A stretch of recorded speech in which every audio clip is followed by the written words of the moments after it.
Hello, hello, hello, and welcome back to the GTD Podcast. I'm the Norax, and I speak for the podcast. And we are back again. Sorry, I guess. I'm here with, as always, with my co-hosts Matthew and Devin. Yep. Mm-hmm. And we are officially back after 2 weeks gone, I think. I think we missed 2 weeks. Not that it matters. It doesn't matter. So yes, the pendulum swung back, and we missed uploads again. This appears to be a strange occurrence that continues to happen with this thing I do. Yeah. But, hey, maybe it won't happen this time. There's always hope. There's always a hope. There's always hope that, yes. I suppose to briefly explain, just wasn't feeling up to podcasts for the last 2 weeks. That's about it. I don't need to go into much more detail than that. Also, I will say, I did look through all of the news of the past 2 weeks. There was not much worth talking about. It is surprising how little actually happened in the gaming sphere that's worth talking about the last 2 weeks. Obviously, the trailers are a decent amount, but there was a bunch of, we'll get to it, but obviously there was a bunch of different, because obviously E3 was canceled, Summer Games Fest happened in its stead, and a bunch of the companies also held their own individual conference type things to talk about a bunch of new stuff, and none of it was all that interesting. So, with the exception of a few of the trailers I have picked out today, but we will get to that when we get to it. So, I suppose we'll just jump right into things. No, sorry, we have several things coming. I guess I just forgot the format. We have several things coming up in the show today that we're going to be talking about. I do that first before we get into the thing. We're going to be discussing what we'll be doing this week, as well as trailers, news, possibly a host topic, maybe, I don't know. Shameless Self-Promotion, and the end of the show. So now we can jump into it. So Matthew, what have you been up to these past weeks? Past couple weeks? Mostly writing. But over the past couple days, I've been playing a lot of Minecraft on the server. Right. I've also been streaming it. I'm actually using my Twitch account. Wow. Impressive. Yeah. Because I've just watched it. That Twitch account of yours. So much use. But that aside, let's see. I played D&D. Nothing interesting has happened? It depends how you define interesting. It's been 2 weeks. Yeah, most of that time has been spent writing and recently playing Minecraft. All right. Something interesting. Actually, there's something. On stream, when I was digging straight down, which is always a genius strategy, but I was doing it the safe way. Uh-huh. The 2 blocks at a time. Yeah, the safe way. It is safe. As long as you don't forget to stop clicking the button once you see a cave. Uh-huh. Which I totally didn't do at one point later. But Right. My elytra was above ground, so I was fine. Yeah.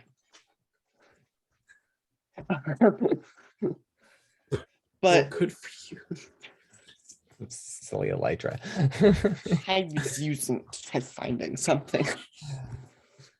Uh-huh. But when I was digging down, I was like, I don't think a creeper can fall on me. I think it would just die if it fell. And then I dig some gravel that's under me as I'm going down. It all falls out and a creeper is right there and explodes. I'm like, What are the odds? it's like, yeah, what are the chances? It's like 2 seconds before I said that. After I said that. What are the odds? Probably not great. Yeah, probably not. Probably not. Hmm. Mostly because you have to be at the time talking about a creeper going to be falling on you or something as you're digging straight down. And then you have to hit gravel. And then you have to hit a cave. Right. For the exact same thing to play. Mm-hmm. Anything But else? anyway. The D&D game's crazy. All right.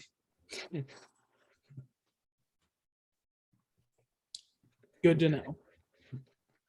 Stuff's happening. Mm-hmm. Yeah. All right. Is that Explosions and fighter jets. This is Dungeons and Dragons, yes. explosions and fighter jets? My favorite D&D.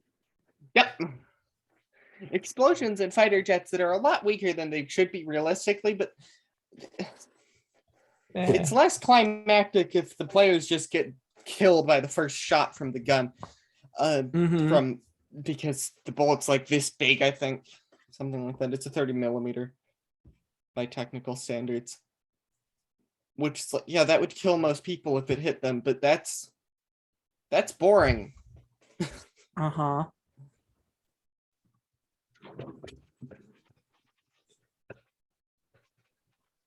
All right then.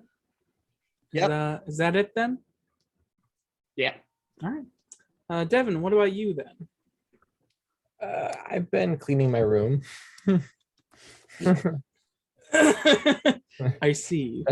I've been also avoiding cleaning my room and playing Minecraft. And last Saturday, guess what I got to do? I got to play a new video game. Oh wow. Yeah, it's called Speedrunner, and it's a really interesting concept. It's basically like Smash Bros. And the general like fundamental idea is you're playing with 3 or 4 people in a PvP arena. But instead of having a Smash Bros event where you're fighting like a Street Fighter game, you're running around the map and facing different obstacles, and you're just literally like going, if this is one part of the map, you go across and over and around and then go back up, and you just keep doing this until one of the players lags behind, goes off screen and dies. Yeah. And then this keeps happening until there's only one person. It's actually a lot of fun. Oh, cool. Yeah. And that you can get items that you can throw at people and all sorts of stuff. Yeah. It's tons of fun. I got good. Yeah. Is there I sorted a bunch of magic cards, but that's not a video game thing. I don't know. That's kind of what I've been doing. Did you have I was anything more to say excited. about Speedrunner or It's a well done game. It reminds me, like when you go to the opening, like the menu screens, it gives you really, really strong vibes of Smash Bros. But that's because that's just got a well designed layout screen, I think. all right then. Yeah. Makes sense. Are there any other games you've played these past 2 weeks? I don't think so. There Minecraft. I played Minecraft on the server. I had this great idea where I was going to be unable to die. I just simply was not going to die. Okay. Not going to die. Not going to die. Didn't die. Didn't die. Didn't die. Finally, I died, but I died in the saddest way possible, where I literally was just like climbing up some stuff in the nether and like turned around and just walked straight into lava with all of my good stuff. I had all of my leather. I had 35 leather and my fortune pick and my silk touch pick. Well, that's not great. Which I had just obtained like an hour ago. And all of my levels. And so I was super sad. And then I got on with Matthew and we went to the Nether Fortress, and I immediately placed a boat down to fight a blaze, tried to get the blaze in the boat, jumped into the boat, and then got out of the boat, and I was on a ledge and I walked off into the lava. Right. It's never my destiny to survive in these things, apparently. And he hasn't got on since. And I haven't got on since because I had to clean my room, not because I was kind of sad. Was kind of sad. It has been a while, so I guess it makes sense that you've forgotten, but there is one other game you have played. And it has a purple dragon in it. Yes. Was that this week? It was last week, I think. Okay. Yeah, I went over to your house and I played. It would have been about Spyro 2 weeks the ago Dragon. now. So yeah. That was fun. Yeah. It was a lot of fun. It was a nice, good classic game. Reminded me of like constrained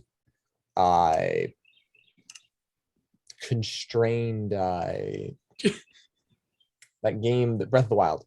Oh. Like Breath of the Wild, but if you had a lot more stuff that you couldn't do, a lot of like levels, like explicit levels. Yeah, obviously. I mean, it's a collectathon platform of its day. Yep. With a gliding mechanic. A very good gliding mechanic. And I've talked about Spyro before, so I don't need to go into much detail about it, but it's one of my favorite game franchises, so It's pretty fun. Yeah. And is that That's it. All right, cool. It's amazing how little we can get done in 2 weeks. Or how easily we can summarize what little we got done. I suppose. I don't know. I was thinking about it as you're talking, and I was like, man, last 2 weeks have been very long for me, anyways. Very long weeks. I don't know why. But I suppose I'll move on to myself, which is to say, let me think. Well, I have been doing a bit of gaming as of late, which is a different thing as opposed to my usual, didn't do it because I'm lazy or whatever. As I mentioned last episode, if people even still care or remember, I said I had played through Spyro 1 and 2 randomly each. I played through both of them in a day, essentially. Yeah. Well, each of them, I didn't play both of them in a single day. Both of them took up a day. Funny story about Spyro. I can spend 8 hours playing, and then in 10 minutes you can get just as far as I did. It wasn't 8 hours. It was a couple hours. I don't know. 5 or 6 hours. Sounds like you really knew what you were doing, Devin. Listen. I know the Spyro games too well. I know them like the back of my hand. Yeah. I'm going to say Aaron might know the games too well. And he also was actually able to walk properly, because I died so many times to just me not knowing how to walk. What? Controls. The controls. Matthew, I was using a controller, okay? I can't use controllers. Right. But you didn't have to control a camera at all, sort of. Yeah. You didn't have to use a stick to control the camera. Anyways, but last time I had mentioned that I had played through Spyro's 1 and 2, and I was going to play 3, which I have. I haven't played through all of it since. I don't know why. I just haven't. I've played through the first 2 worlds. So I've gotten through Summer Forest and Midday Garden. So yes, I've been the first 2 worlds in that. It was fun. Going back to Spyro 3, which is arguably the Spyro game I've played the most and the one I know the most. It's very much my I don't know, my sort of like, how would you say?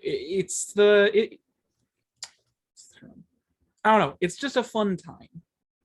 I don't know what word I'm looking for specifically, but because I believe I mentioned this before, but Spyro 3 was also one of believe the first game I ever 100% completed. So you know, it makes sense that I know it really well. I know where everything is, and I know how to do everything in the game, which is always fun. And I have the 36 version of the game, which means some of the so there's some weirdness about it, but that's fine. But yes, I played through the first 2 worlds of Spyro 3. I don't have much else to say about that. It's just something I wanted to do because I was Spyro, whatever.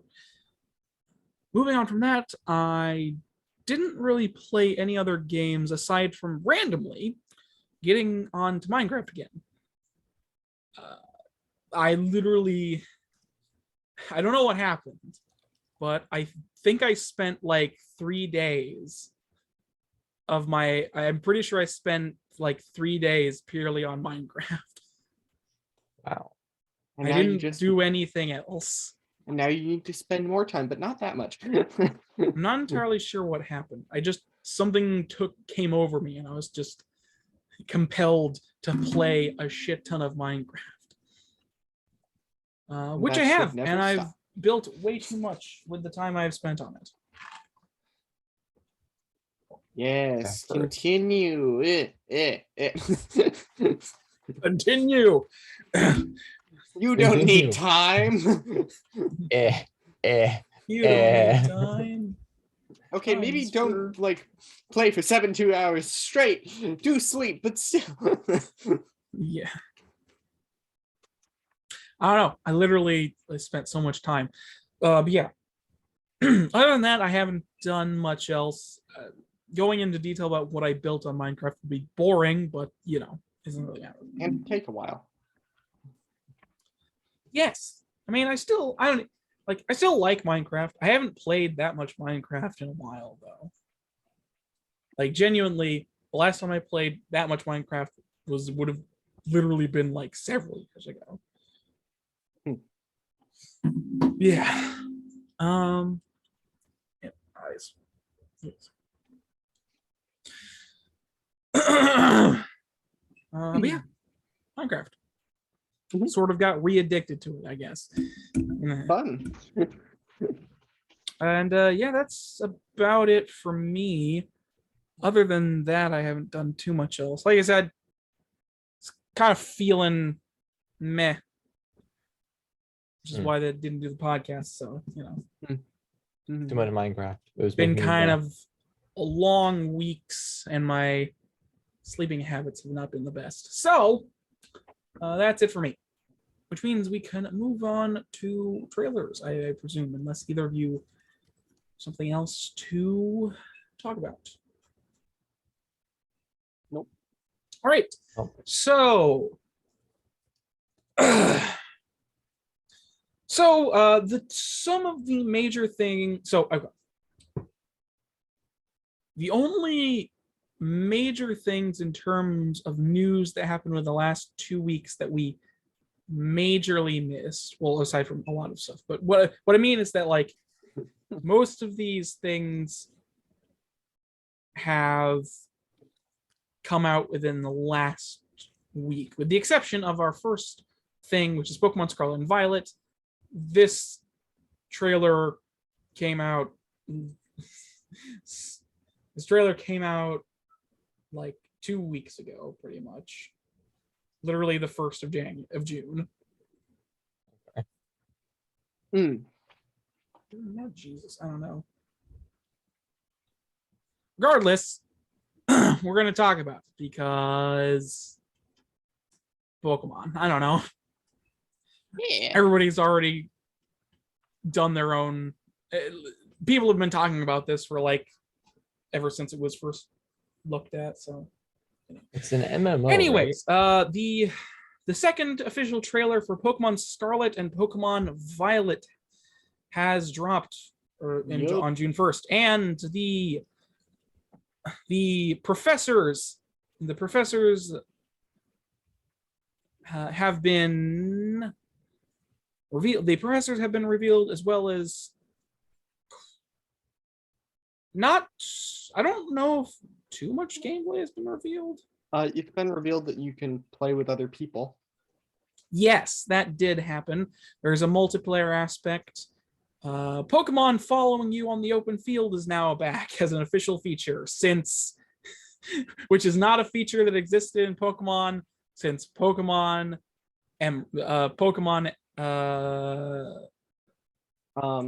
was it?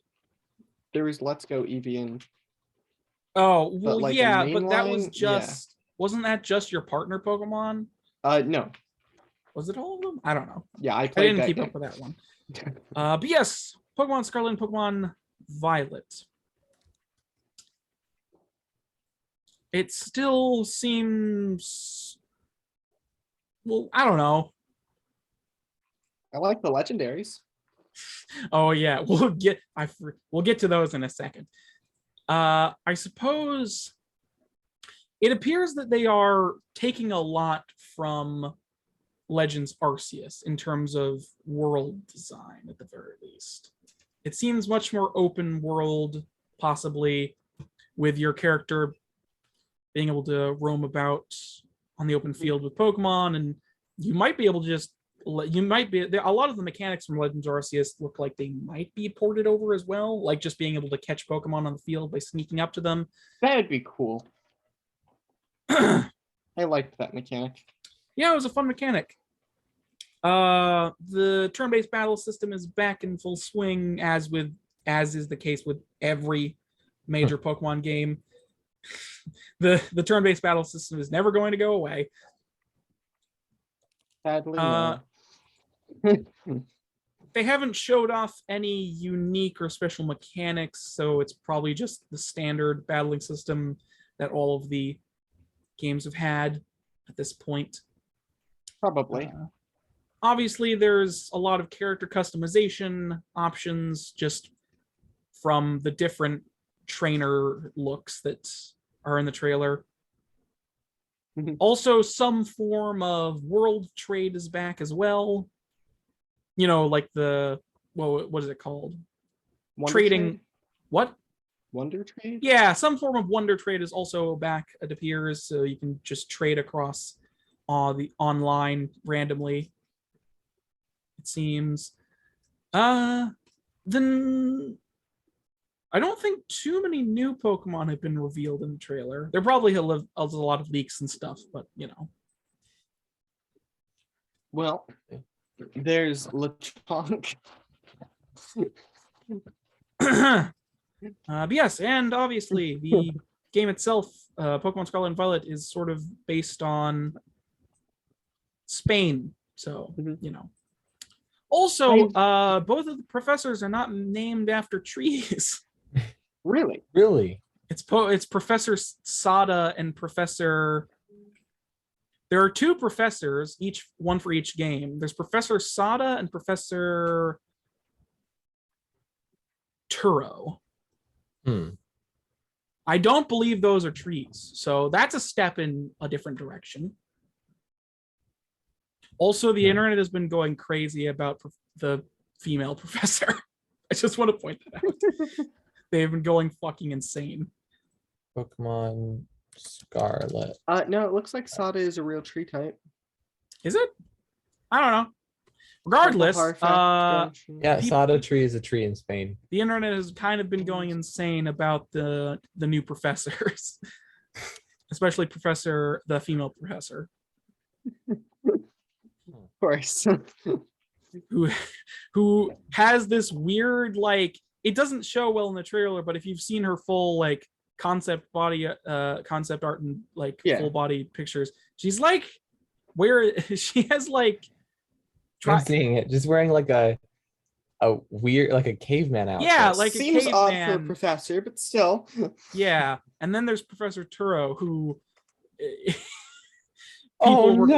people were comparing to the whatever, you might be seeing it. Twitter Wait, needs to go away. Comparing God. Turo to who? No, Did you see? What did you see, Devin? no, I see what they're doing. They're showing a contrast to future and past. Oh yeah. It's Mm-hmm. and oh my gosh. But yeah, also people are comparing the male professor to that weird what is it called? Oh, Giga. Yeah, that. I couldn't remember what it was called. Giga No. Chad. That thing. Have you seen this? It's called this like Giga. black and white video of this guy Yeah. Oh.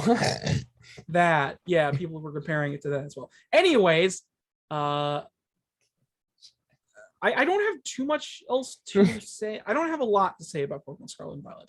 They are Pokemon games. That seems to be the general consensus at this point for I every like the graphics Pokemon game that ever is far. going to exist.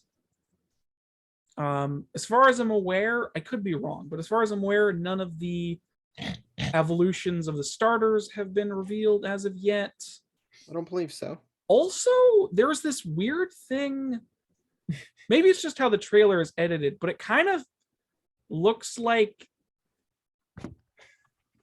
So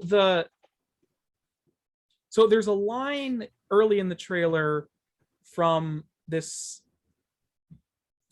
like this train. It's like a tutorial battle, right? Mhm. You go up against a tutorial battle against this random individual, and she says a line. Okay, I mean, Where is it? Am I misremembering this? Where is it? Yeah, she says, "Are you these three's trainer?" So to me, that might imply that you get all three of the starters. that'd be interesting. She says the line, "Are you these three's trainer?" Which implies that this is clearly a tutorial battle, because she also says, "I know this is your first Pokemon battle, so I'll go easy on you." So this is very clear the tutorial battle. So somehow the player has three Pokemon, and the way it's worded implies that it's the three starters, most likely. Which means it's possible that you don't choose a starter, you just get to have all three. I don't mind that idea. That is No. the case. It's certainly a diversion from what we've always had. Yeah. Or you get to use all of them before you choose one. I guess that's also a possibility. The last thing I will say about the trailer is the fucking legendaries that were revealed. Don't know what they're Yes. called, but there's some Monster Hunter ass legendaries. Okay, let me tell you what their names are. Like seriously, when I got to that part in the trailer where it's going up to the mountain and it has that bit of music, I was like, what are these Monster Hunter ass designs? So Aaron, the What? more prehistoric looking one, the red one, the one that doesn't have jet engines. Yeah, one of the Pokemon has jet engines as a part of its design, and the other one, Koraidon, and the other Koraidon, one kind of and looks Miraidon. like it has a motorbike wheel on its chest. Yep, it's Koraidon and Miraidon. Right.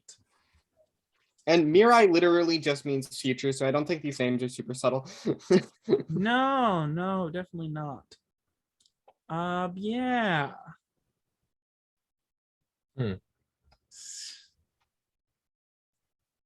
It's ridiculous. To understand. Anyways, so yeah, those legendary designs are really crazy looking. They look good though. They look like Monster Hunter designs. Like genuinely, they look like, they look like monsters that you would have in Monster Hunter. They're this like weird looking. Yeah. Fair enough. Oh yeah, they have an olive Pokemon. Smolive. Yeah. It's the little green thing. Hmm? The little green thing from the trailer is a Smoliv. Smoliv. Smoliv. Oh, Small oh. olive. A small. Smoliv. Right. Smoliv. But anyways, yeah, I'm not. I don't know. I love Pokemon. I do genuinely love Pokemon, but I don't have strong feelings towards the games these days. I'm That's not fair. like I don't have very strong feelings towards the games. Yeah. I'm just I'm vaguely indifferent. Like I loved Pokemon a lot, and I still very much do, but it's like I don't know. Yeah, I get it. Yeah, that's fair. I feel I don't know. What do you guys think though? I'm interested. The graphics actually look good. Yeah, that's what I wanted to mention. Like, I can tell that it's fabric. Yeah, there's like I will say like there are a couple of like I'm not a graphic snob, so I don't care, but you can definitely tell there are a few low resolution textures. Oh, sure. Like specifically when you look at the two shield crests, the one that has like the fruit on it definitely looks a little low resolution. Let me look at this. There's a part in the trailer where it shows the two shield crests, and the one with like berries on it is a little low res of a texture. And like I don't care. A little. I'm just pointing it out. It's like I'm not a graphic snob. I genuinely do not care. But there are certainly some low resolution textures here and there. Oh, sure. I am terrible at noticing this.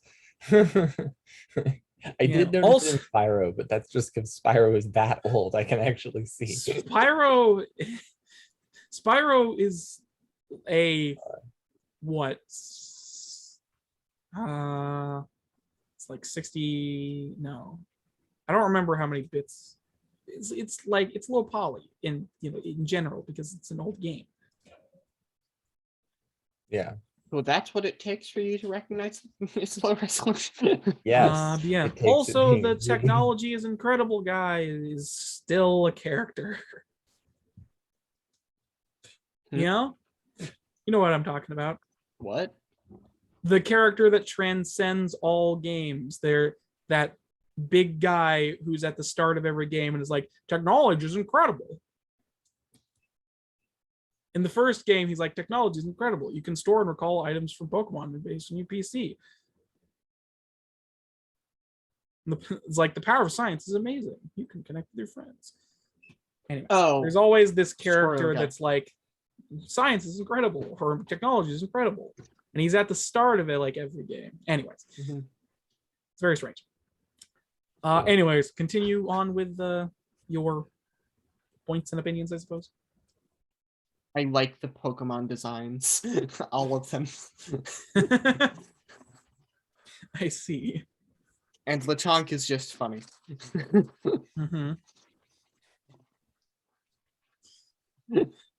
Right. It's called Lechonk. It's a pig. I'm pretty sure people have figured out that Lechonk means something like roasted pig in Spanish. Something like that. It's not very subtle. No, not in particular. But it does make you wonder, what the heck is this going to evolve into? Well, hopefully not a roasted pig. Well, that might imply it's a fire type. Probably is. I hadn't considered that. It's a normal type currently, like generically. Yeah. But I could see it becoming a fire type. It might be a fire type later on. Anyways. The presumably Pikachu clone of this region, Pommy, the little mouse thing. It's cute. It's one of the designs I actually like. I thought you said you liked all the designs. Well, I'm talking about of the Pokemon clones, Pikachu clones. So, do you like a Azumarill? Azumarill with a Pikachu clone. Well, what, Meryl? Wait, what's the No, wasn't Azumarill? Meryl just mistaken for? Peekaboo? Yeah, After you go to Yes, but you could. And it doesn't matter. all Pikachu clones. Okay, let's see. Huh, Meryl is listed on here. Oh, Meryl / Peekaboo. Okay, whatever. Let's see. There's Plusle Minun. I like those two. Pachirisu. Emolg is cute, but not. That's all that's going. And Flying Squirrel Pokemon's cool. Uh-huh. Dedenne, Togedemaru, and what is that name though? You didn't list the name of that one. Okay. Well, The Pokemon- newest Gen 8 one. I like Mimikyu, Pachirisu, Minun, Plusle, Meryl. Emolga's cute. Mimikyu, I don't think you can classify Mimikyu as a Pikachu clone. It's intentionally supposed to look like Pikachu, but it's not an electric type. It's a ghost. Yeah, I Pokemon. think Togedemaru is the Pikachu clone of that region, but people apparently put Mimikyu in there too. All right then. Or at least Regardless, it's listed.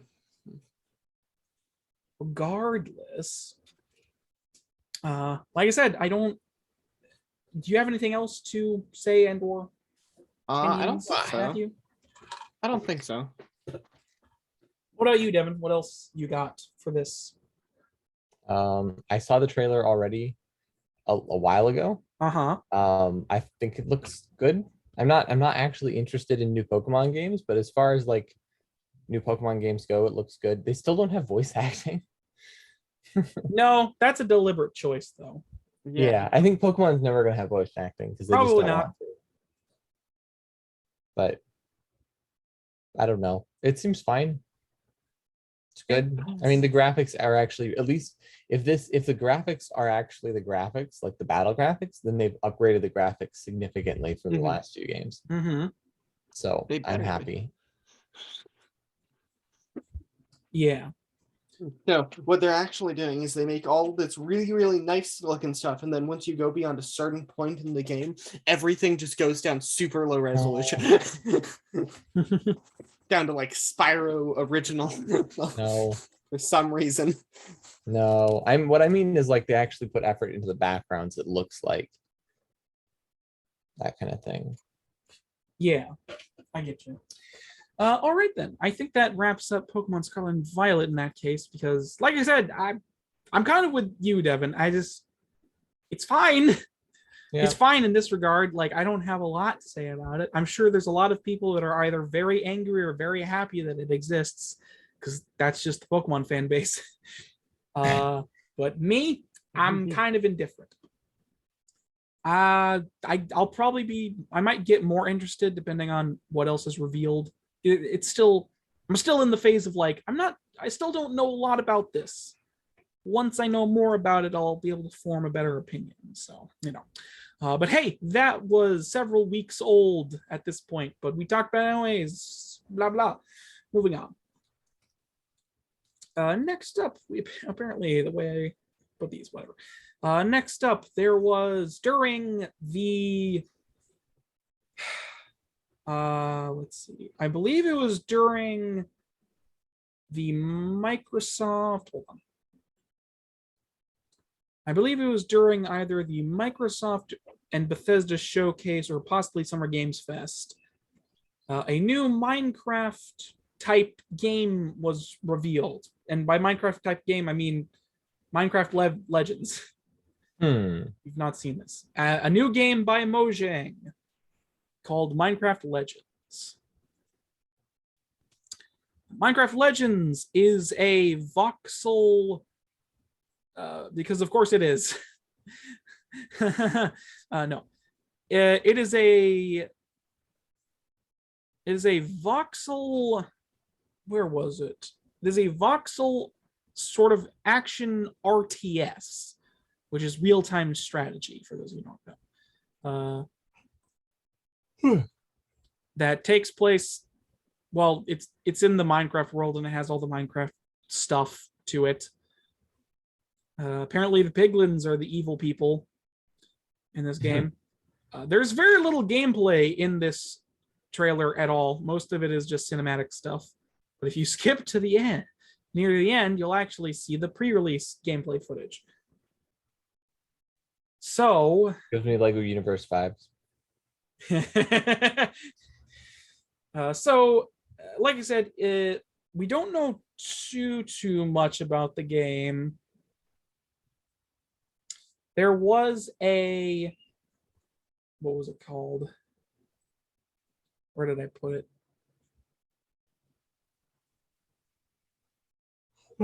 There was a developer overview of the trailer itself. It's I don't know. It's like we don't know too much about it, but it's some kind of RTS of a kind. It's some kind of like action RTS. Yep. Where it's just like it looks like Lego Universe, but like as Minecraft. It's being developed by Mojang Studios and Blackbird Interactive. Minecraft Legends is coming, but in Minecraft sometime next year to all of the major platforms. Looks like an MMO. Well, it's not an MMO. It's like an MMO. What? I said it looks like an MMO. Well, I don't know what to tell you. It's not. Oh well. Strategy. It is an app-cutting action strategy game. Yeah. So apparently, it's just the overworld versus the Nether,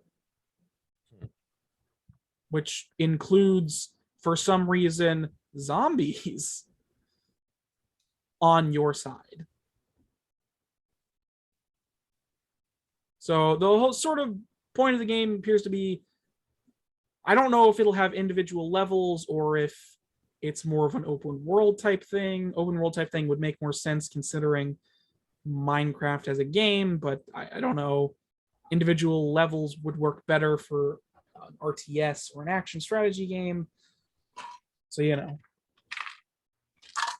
but you collect or gather, a bunch of,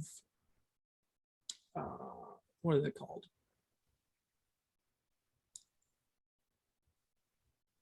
Hold on. I don't know. Like, you gather teammates. Why can't I think of the word? My brain. You gather together forces to take on the piglins in this sort of action strategy thing. You can, it appears you can sort of rally your units together with commands and stuff like that. So it does very much seem like a real-time strategy, with the sort of major difference being that your player character is also a sort of powerful unit that can attack and do things on the field as well. Yep. You also appear to be constantly riding a horse, which is another thing. At least in this gameplay footage. What'd you say?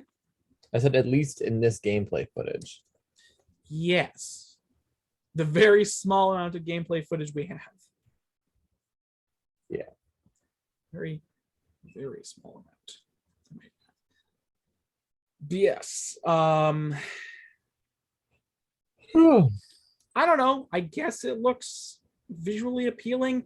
It has, so it's a voxel. It's obviously voxel, so it's, cubes and stuff, because that's the art style that Mojang does, I guess.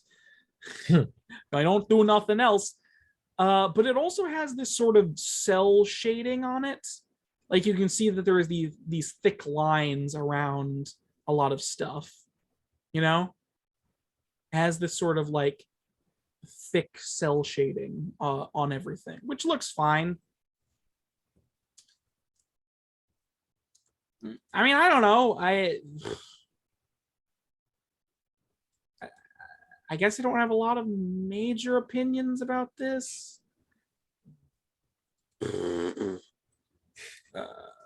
Could be Mojang could be doing something else, I guess. Oh, this is fine. What do you Looks guys interesting. think? Or have you already given your thoughts? I'll have to see more of it, like more of what they're thinking before I make it further. Makes sense. Makes sense. I think it looks like a game that if I was interested in that type of game, I might play it. Because it looks kind of immersive and the story looks cool. So I'll probably pay attention to what's going on with this one, unlike with the other Lego game. But yeah, I'm not. I thought it was an MMO. Well, it's not. Should totally be an MMO. You just want it to be an MMO to remind you of Lego Universe. Yes. All right. I think that wraps up. Just wait for that other group to. I think this wraps up this trailer. But yes, Minecraft Legends coming out sometime next year. Also, I forgot to mention that Pokemon Scarlet and Violet are scheduled to release in November of this year. So you only have a couple months to look forward to that. Forgot to mention that. Sorry. Moving on to our next trailer. These next two trailers were revealed during the PlayStation State of Play that happened within the last few weeks or so. This is a trailer for Rollerdrome. Sorry. Rollerdrome is a cel-shaded rollerblading shooter, third-person shooter. Yeah, it looks weird. Apparently, there is a new blood sport in this far dystopian future of 2030. That's when it's set. It says it in the beginning. In the far dystopian future of 2030, there's a new blood sport where people on roller skates fight in arenas with guns. I can see it. So you play as a rollerblading. Actually, I think it would be roller skating, because rollerblades are the long ones with wheels all down the middle, and roller skates are the four wheels that are in like a box shape. Anyways, roller skating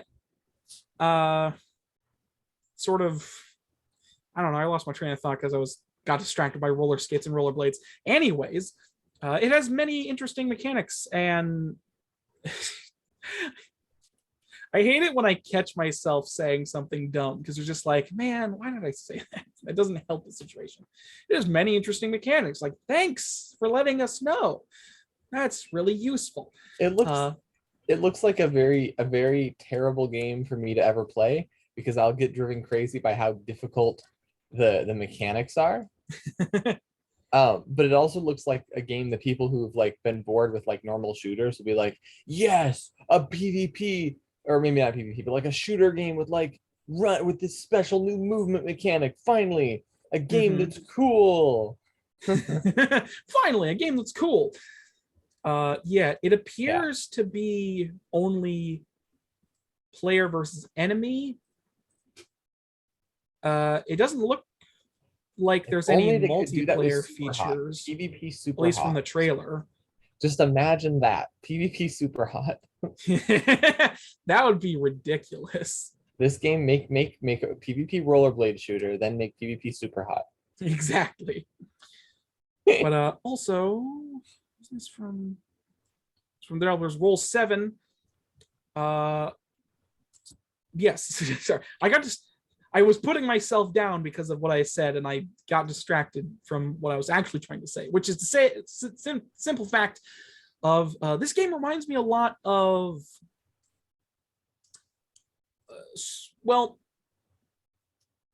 the sort of like rollerblading movement obviously reminds me of other games that use rollerblading or roller skating movement. Like, obviously, TF2. What? Like TF2, it gives you a lot of TF2. No. Obviously, Jet Set Radio kind of comes to mind just based on the movement system, but that's not like the greatest comparison because Jet Set Radio is not anything like this game. The other sort of thing that comes to mind are these, I don't know, they're like, I don't know if this game has momentum-based physics along with the skating. It may or may not, but it definitely reminds me of a lot of like games I've seen with like momentum-based movement. Like there was this old indie game from a while back I remember seeing where you were, I don't remember, I think you were on like skates or something. I think it was something similar, and it was entirely like momentum based. So you could get a lot of speed by going downhill and stuff like that, and you could ride on walls and all that. So this kind of reminds me of that, at least in terms of the movement. In terms of the shooting, it's obviously a third-person shooter with possibly some kind of slow motion button. I mean, that might be artistic liberty because every time he goes in the air and starts to shoot, it slows down. But or maybe it's for saps like me, and it's just like we'll give them an easier way to aim. Yes, that might be. Yes, that might be something that actually happens when he goes to shoot. There's many different weapons from the looks of it, such as pistols, rocket launchers, the works. And as I said before, it doesn't appear that it is multiplayer. You just go around the arena on roller skates, destroying enemies, riding on walls, and dodging their attacks. Looks like a fun. I said, looks like a fun experience. Yeah, if that's your jam. It is not my jam. I am very bad at that. I mean, it does look cool. There does very much look fun. What about you, Matthew? What is your opinion? It looks very strange. Right? It looks very strange. Looks very strange. Good to know. Anything else? All right, then. But yes, that was the trailer for Rollerdrome. Coming out for the PlayStation systems in August this year. I guess I gave my little opinion. I don't know. It's cool. It is. I do very much enjoy the aesthetic of it and all the weirdness going on. It kind of reminds me of like, this is a very specific thing, but it kind of reminds me of like 80s, possibly like 90s, like over the top crazy commercial. Like, have you ever seen commercial for like laser tag commercials? Have you ever seen laser tag commercials? No. Well, a lot of laser tag commercials are like the most insane, crazy things. Like there's a commercial called Laser Tag Rocky, which is literally this crazy commercial. Like it's literally a toy commercial. It's a commercial for like a handheld laser tag device where you put the straps on and you shoot laser tag. But it takes place in this like roller or derby. It takes place in this like arena, and there are people on skates and skateboards and motorbikes all running around playing freaking laser tag, and it's amazing and over the top. It kind of reminds me of that because it's kind of in the same vein, but obviously not laser tag. Yes, I just like it. You know, it's kind of over the top and stupid, but I like it. Yes, Rollerdrome, coming out August.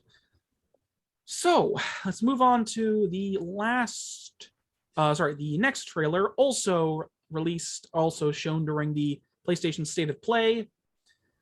The official release date trailer for Stray. Stray is a game Adorable. we have not got much information. What? Adorable. Adorable. Yes. Stray is a game that we have not had much information about since the original reveal of it, like 2 years ago, I think. So we haven't really heard much about this game in a while, but we have a release date trailer that actually shows a decent amount of gameplay on top of that. So, Stray is a game in which you play as a cat. Straight up cat, not an anthropomorphized cat. You're just a cat with a little strap and a package, some kind of bag on its back, and you're in this weird world inhabited by robots and seemingly only robots. And it's adorable. Yeah, you're in this weird, I don't even want to call it post-apocalyptic. It might not even be Earth, but it's this very strange. Aaron, if it's not Earth, why are all the robots human shaped? I don't know. Why are aliens human shaped? Oh no, you figured it out. My question was actually stupid. But yes, Stray is It's adorable. some kind. A Stray appears to be, from the gameplay, a sort of part stealth game, part just roam around, explore your environment game. Be a cat. Use And cat movement control. yes, you're a cat. You're a cat. There are people who are going to play that game because you get to be a cat. You're correct. Like, how many games can you be a cat in? Not very many. I know. But yes, in Stray, it also appears that some of the robots are like just inherently scared of the cat for some reason. Like literally the first robot, he's like a janitor bot, and he like cowers in fear in front of the cat and then activates something and runs away. This is by B12 and Annapurna. Not all of the robots are obviously like that, but at least several of the robots in the trailer like cower away from the cat. And there's definitely a lot of weird imagery and stuff going on top of that, the robots.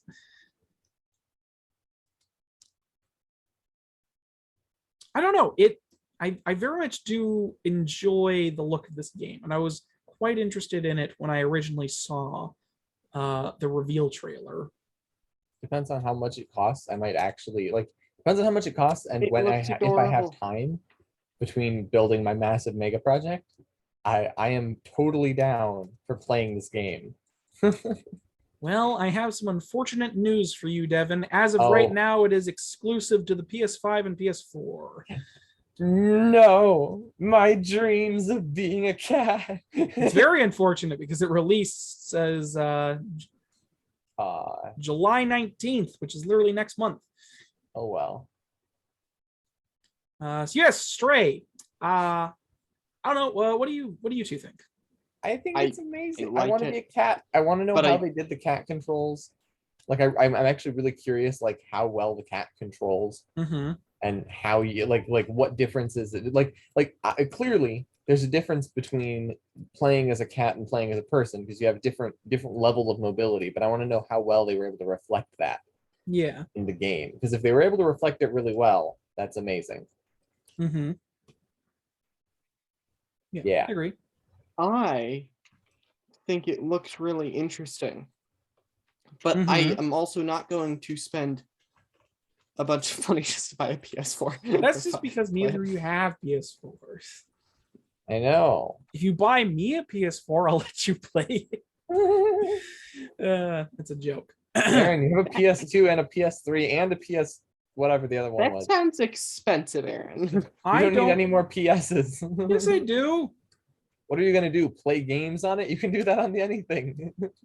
But not the exclusives. Yes, but just find other games.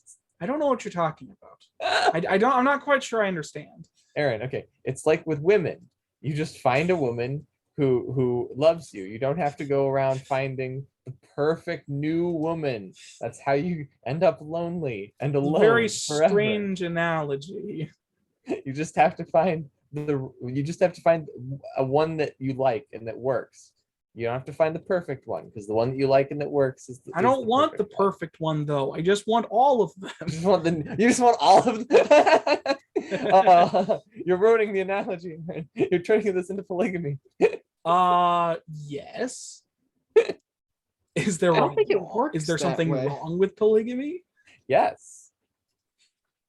It's terrible on the cultural level, because it means that there's a bunch of men who don't get married, because in actual polygamy, women do not practice polygamy. Women do not generally have multiple men. Like that just doesn't happen. And it can happen, but it's super rare and often very dysfunctional. Sorry. It's almost exclusively dysfunctional. Sorry, and if I you can't look back on history, they don't usually end well. Sorry to interrupt. And also, the women will kill each other's children. Sorry to interrupt your very heat-seated debate, but I can't think of. Wow, I literally just forgot the word. Polygamy? Yeah, I can't think of polygamy without thinking of Futurama, because of the joke in that. There's a joke. Sorry, there's a joke in Futurama about. So there's this. Just to explain it briefly, Zoidberg needs to get a lawyer, so he gets this. Like, his appearance is like. He gets the bird. No. He gets this. As a lawyer, he gets this like old country kind of like Texan guy. He wears like a cowboy hat, Stetsons, and all this stuff, and he's like this old-fashioned country-looking guy. But he also practices a lot of like weird things that the stereotypical Southerner would find very offensive, which is part of the joke. So he's a polygamist. He's a gay polygamist that when he dies requests a satanic funeral. I request a satanic. Like, he's this very funny joke. Explaining it is not funny, but it's very funny. No, it's super funny. It's like because he's explaining to the court. It's like, that's right, I am a polygamist. Boo! All of the people in the court go boo at him. And then how they reveal that he is gay is that the court is like, it's like in an overall majority, the court finds flag eating not constitutional, and in a rare double whammy, so the court finds does find polyamory constitutional. I can't wait to tell my husband. Boo! The court goes. Anyways, sorry, that was pointless tangent, but it's very. I can't not think of Futurama when that comes up, just because I think it's really funny. Anyways, going back to Stray. Yes. It's good. It looks really good. It appears that there are some dangers of being a cat, as is with the whole like stealth aspect. There are some kind of like battle droids that shoot at you that you have to sneak past. There's also like these weird bug things that you run away from, and possibly more. Not entirely sure. There's definitely something weird going on under the surface of you being a cat. Like, obviously it's called Stray because you are a cat that's a stray, but like, what's the cat? What's up with the cat? Why is the cat? Huh? Why is the cat? Anyways, anything else to say about this? Either of you? It looks fun to mess with. It looks fun. It looks fun. Yep. Good to know. Is that it from either of you? Yeah. All right then. But yes, Stray coming to your local PS5 and PS4 on July 19th.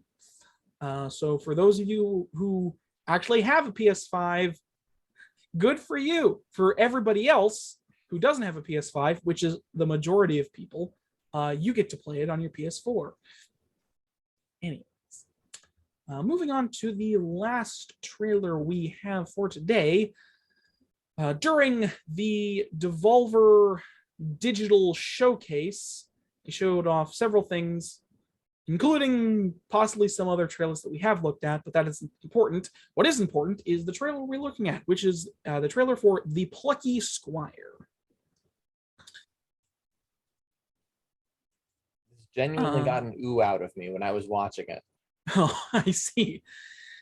The Plucky Squire is a mixed, I guess I could call it a mixed media game.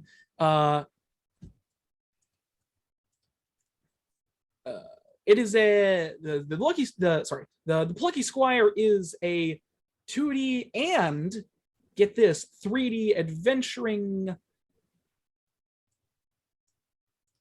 sort of adventure puzzle solving.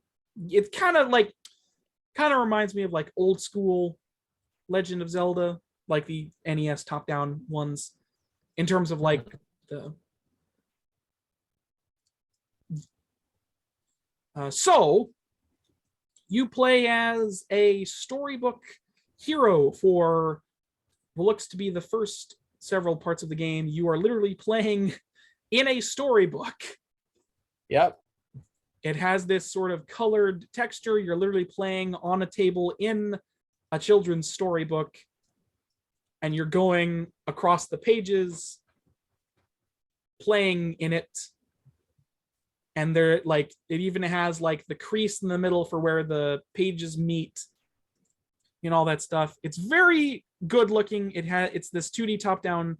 Yeah, and it looks like a solid game. It's like this neat little 2D game where you're in a book, and then suddenly yeah, and it has all these cool like mixed combat ideas. Like there's a reference to Punch Out. There's some archery stuff, and then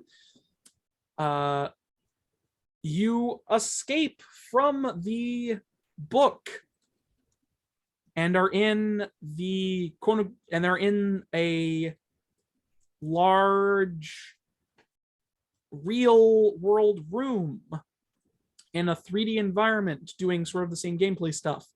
It appears you can also still interact with the 2D environments as well as go into other two-dimensional drawings. Like you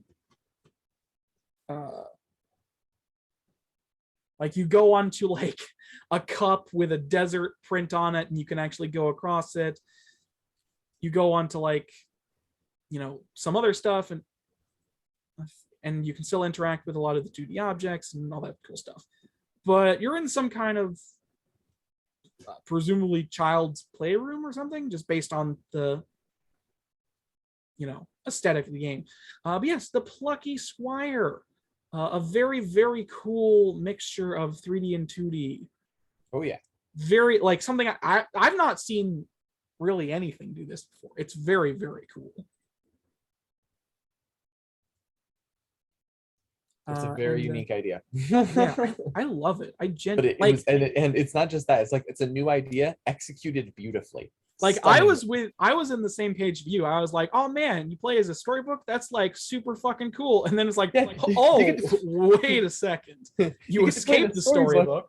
You get to play in the storybook with this cool graphics around it.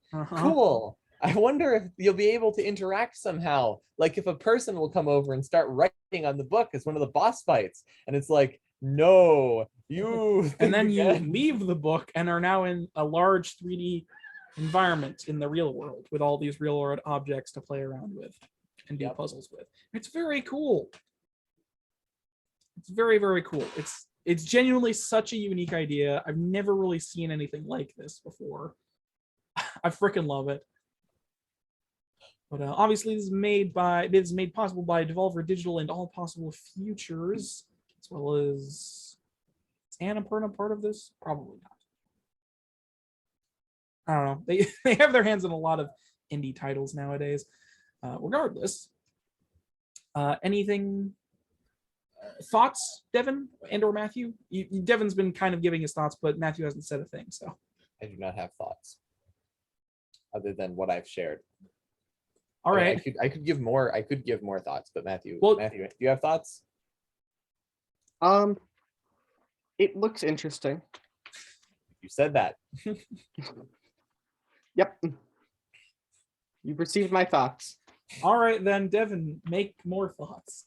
Well, for one thing, it has this feeling of like a game where you have like a sandbox game where you can go all over the place and do what you want. But at the same time, it's a constrained environment. And so it's more of like a mini game hub almost. It feels like. And if they can weave that into like a levels, like different areas unlock as you progress so that you can like have an escalating difficulty, then it just feels like it'll be like one of the like a perfect game. It's called it's not a perfect game. I can't remember its name. Let me try to remember. It's called Plucky Warrior. What, the game we're talking about? Yeah, the game is called Plucky something. Plucky Squire. Plucky Squire. Okay. The game we are currently talking about is the Plucky Squire. Yeah, the name is not perfect. Names must be extremely memorable, or else they are not perfect. Is the main character's name memorable? What's his name? Plucky? Jot. J-O-T, Jot. No. His name is Jot. No, Jot is not memorable. So know what you're talking about. The game will end up being memorable, I'm sure. But no, none of the specific pieces I've seen so far are memorable. Right. All right.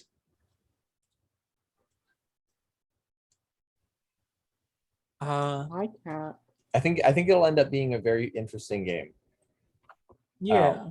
And if it had a better name, I think it might have been remembered. I mean, I'm gonna remember it as just a classic because of what it is. Like, it's such a cool thing. Oh my god! You know what? I think it'll probably be remembered. Still. It won't become a classic. My thought isn't like super related, but I just had this like weird connection. Do either of you know about the old children's book and or animation called Harold and the Purple Crayon? Yes. I don't remember that. I think it might end up actually being a classic in a similar vein as Harold and the Purple Crayon. Like I was thinking, I don't know why, like I was like, Harold and the Purple Crayon literally just came to my head. I was like, oh my god, this is like, it's not that similar just in terms of concept, but it is in this, like, I don't know, it reminded me enough, I suppose, in this sort of storybook style, going around collecting things. I don't know, it's very cool. Like,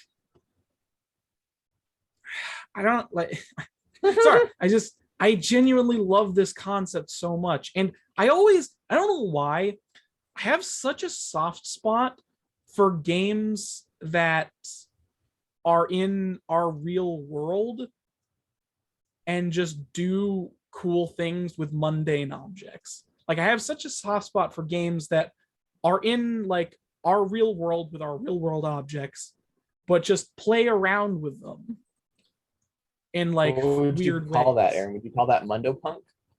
Mundy Punk? Mundo Punk. Mondo Punk, you know. No, Mondo Punk is like the Mandalorian punk. Oh, okay. I don't How know. about Mundy Punk? Wait, Mundy Punk? Muggle Punk. Muggle No, Punk. that's not really bad. How about just Toy Punk? Toy Punk doesn't sound. It doesn't have to have punk. I don't know. I just love this. It doesn't have to have punk in it. That's a good point, actually. What's a better?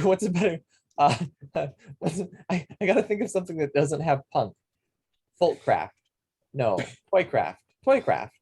It's very sure. Yeah, but I've always loved Childish, Aaron. I got it. Childish. childish. You like childish aesthetic. I love childish things.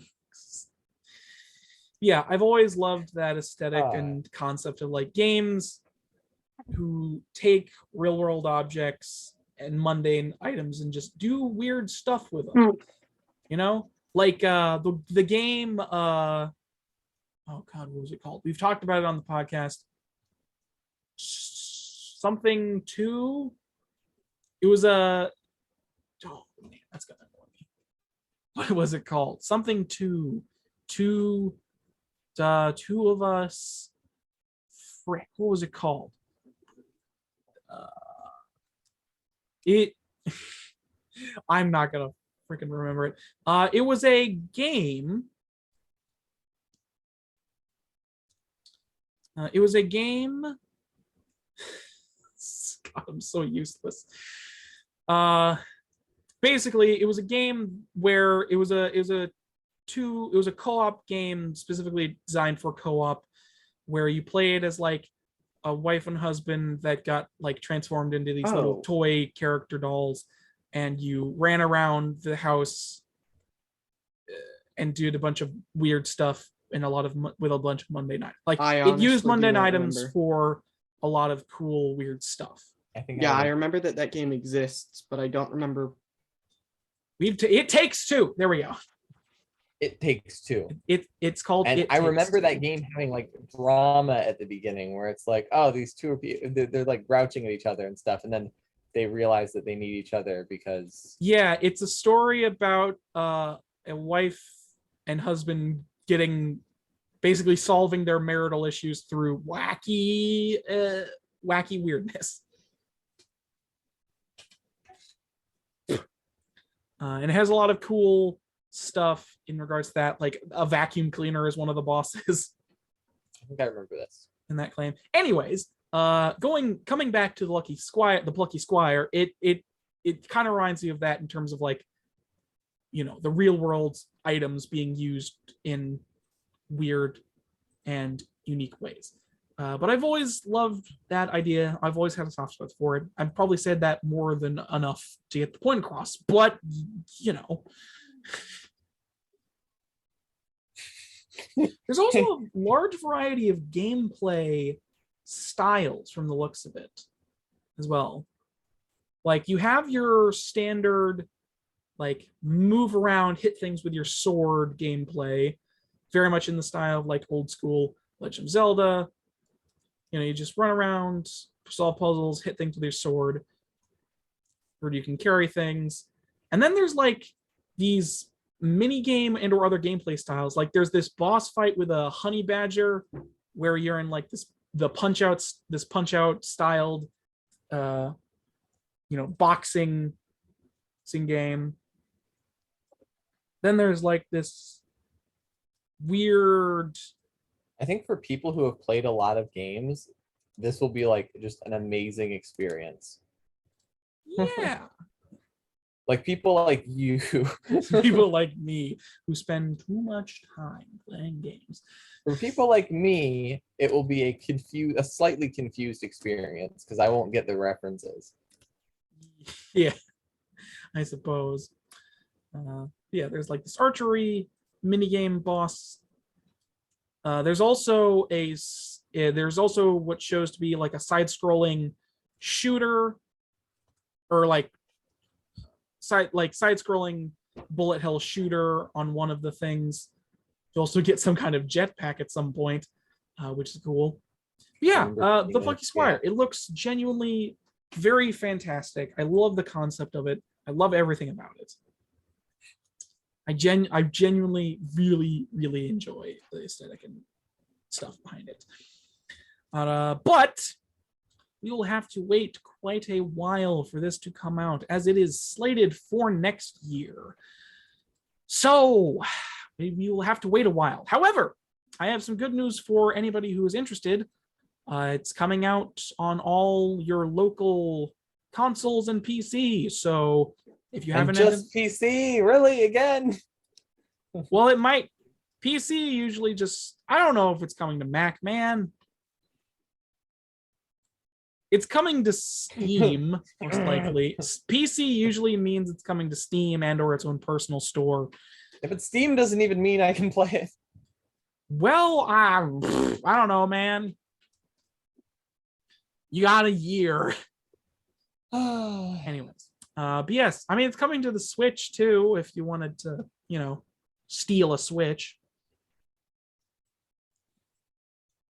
Okay, this is Aaron. This is going too far. You don't have to steal it from the public. Yeah, steal it from a store. That's a genius idea. Better idea. Steal it from my brother. That's He'll what I never was notice. implying. First step, pretend that I lost his Switch somewhere. Uh-huh. Second step, wait, he shouldn't be listening. Matthew, leave the call for a second. No. Okay, he's gone. First step, steal take his Switch and hide it somewhere. Second step, tell him that I lost his Switch somewhere. And third step, tell him that I found a Switch somewhere. I feel like 2 of those steps aren't necessary. Also, ask to borrow his Switch. I don't think Matthew even plays his Switch. We probably won't even notice it's gone. You probably won't even notice it's gone. Hilariously, that is very true, actually. Mm-hmm. Yes. Moving back to the Plucky Squire, as I coming out sometime next year on all of the newest consoles, Switch, PS5, Xbox Series X, and PC, developed by All Possible Futures and published by Devolver Digital. Yeah. And unless either of you have more to say, I think we can get on our way. I think so. All right. Final thoughts on that. It's I just love the style, man. It's such a unique idea. I don't know. Do we have a host topic?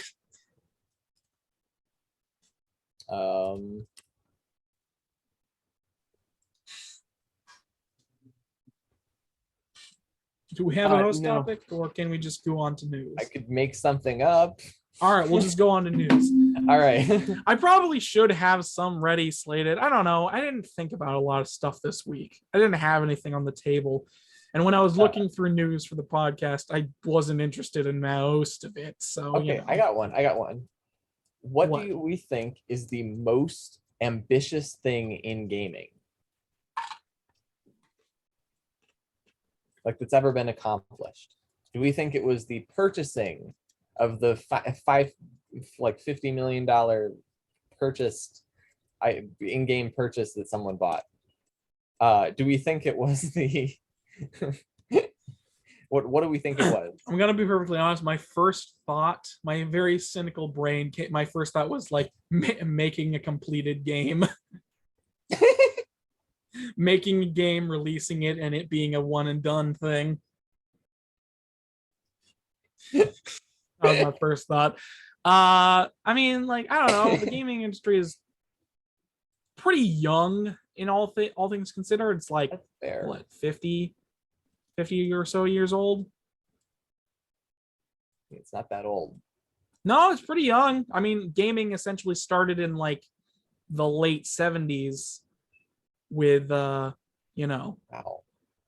some home with arcades and home consoles, and then obviously the crash happened, and the thing that saved the gaming market in the West was Nintendo with the NES. So the gaming market has not been around very long in regards to other things, especially when you compare it to like the film industry, which has been around for literally like not hundreds of years, but way longer. Yeah, so much longer. Yeah. Well, I don't know when the first film was released. Anyways. No. I'm saying no. Seriously, the gaming industry it's about. I think it's double. I think the film industry's been around for about double. As a film connoisseur, I can tell you that for vaguely. Yeah, certain. that sounds about right. Yeah, I can tell you that for sounds about right certain. Sounds about right, sir. All right then. Yeah, it's just I don't know. The gaming industry is pretty vast, and it's hard to Like, Okay. boil down with like, what's Gaming the best industry. thing? Okay, what were some of the early achievements, early huge achievements in gaming? Like early, really accomplished gamers. I mean, who was the first most famous gamer? Who was the first gamer on TV? Because that's how you measure fame, is through film. Whatever.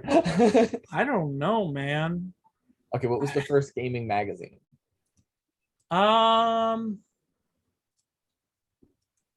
You know, I don't know if there was a gaming magazine before Nintendo Power.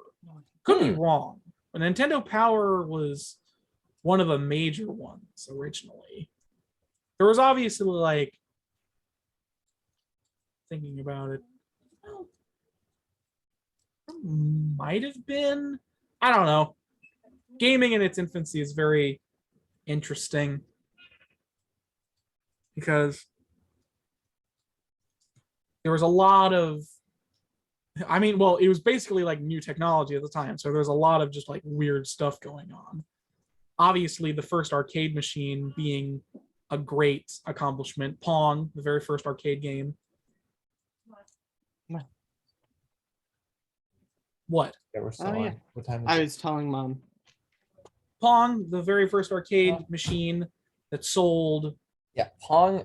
We all know that Pong is the first game. Everyone who knows game trivia knows that. I know that. Heck, I don't even play games. Well, arguably, Pong is the first game. I would consider. I don't know what the game is called or if it had a name, but there was a game that was developed on a college computer. Basically, you remember how computers used to take up a whole room? Yes. So back in the 70s, there were these college students who used the college computer room. It was also the very first computer with a screen, by the way. They developed a game on this room-sized computer, and the game was essentially just you fly a little ship and you shoot like a bunch of stuff. It was very, very simple. You like shoot asteroids and it's this little ship game. And the only way you could play that game was if you had access to, you know, a room-sized college computer, because that's what was only available. So there, you know, only colleges could play it. Wow. So I would Colleges playing video games since the 70s. I consider that the first game. Okay. You know, in terms of like what I quantify a video game as, I would consider that the very first video game. In terms of the very first home console, I believe the Magnavox Odyssey was the very first home console, which was buried by the Atari. Really? Well, I mean, yeah, it was not like the Magnavox Odyssey, which came out after Pong, was already a concept. The Magnavox Odyssey was the very first home console. It was quite expensive for the time. It only had one game you could play, which was Pong. And the way, basically, okay, so it had one game, it was Pong. And the way it worked was that it had these like plastic overlays that you put over the television screen to change what sport you were playing. So it was like this Pong. And you played Pong, but you were playing. Yeah, it had like a soccer plastic overlay that you put over the screen of your TV to play soccer, as it were. Interesting. It was, I mean, it's very cool for the time. It was not successful because the Atari came out and wiped the floor with any competition it may have had, and was basically the only console in the West until Nintendo came along. Wow. I mean, well, there was also the personal computer market, but that was back in the days of that. It was still very much like. You know, I actually forgot that that's what PC stands for. Yeah, it stands for personal computer. Yeah. You know, like nowadays we use PC to differentiate between PC and Mac, but it's just personal computer. So technically, I can play a lot of games Apple, on my PC. When was the original the Apple Macintosh released? It was also Why did Apple distinguish itself from PC? I don't know. That's weird, because it had to have been Apple. It was Apple. Well, Apple, the Macintosh was coming out because what was his name? Apple guy? What was his name? Steve Come Jobs? on. Apple guy? The founder of Apple. What was his name? Jobs. Steve Jobs. Yes, he's dead. Obviously, I believe the first thing. I believe the Macintosh existed before Bill Gates decided to go into the PC building market. Yeah. Was Bill Gates the other one? Bill Gates is the other one. Yeah. Bill Gates is the other one who did PCs, right? I mean, he's the one who did PC software. I don't actually know who did early PCs. I don't know. Anyways, because there was like the Macintosh, and then there was the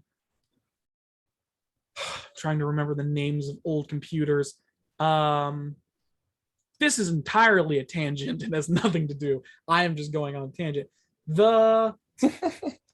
Oh God, Aaron, no, this is important, relevant, historical. Old games released on because there was also Windows 93, which was like really old stuff. There's also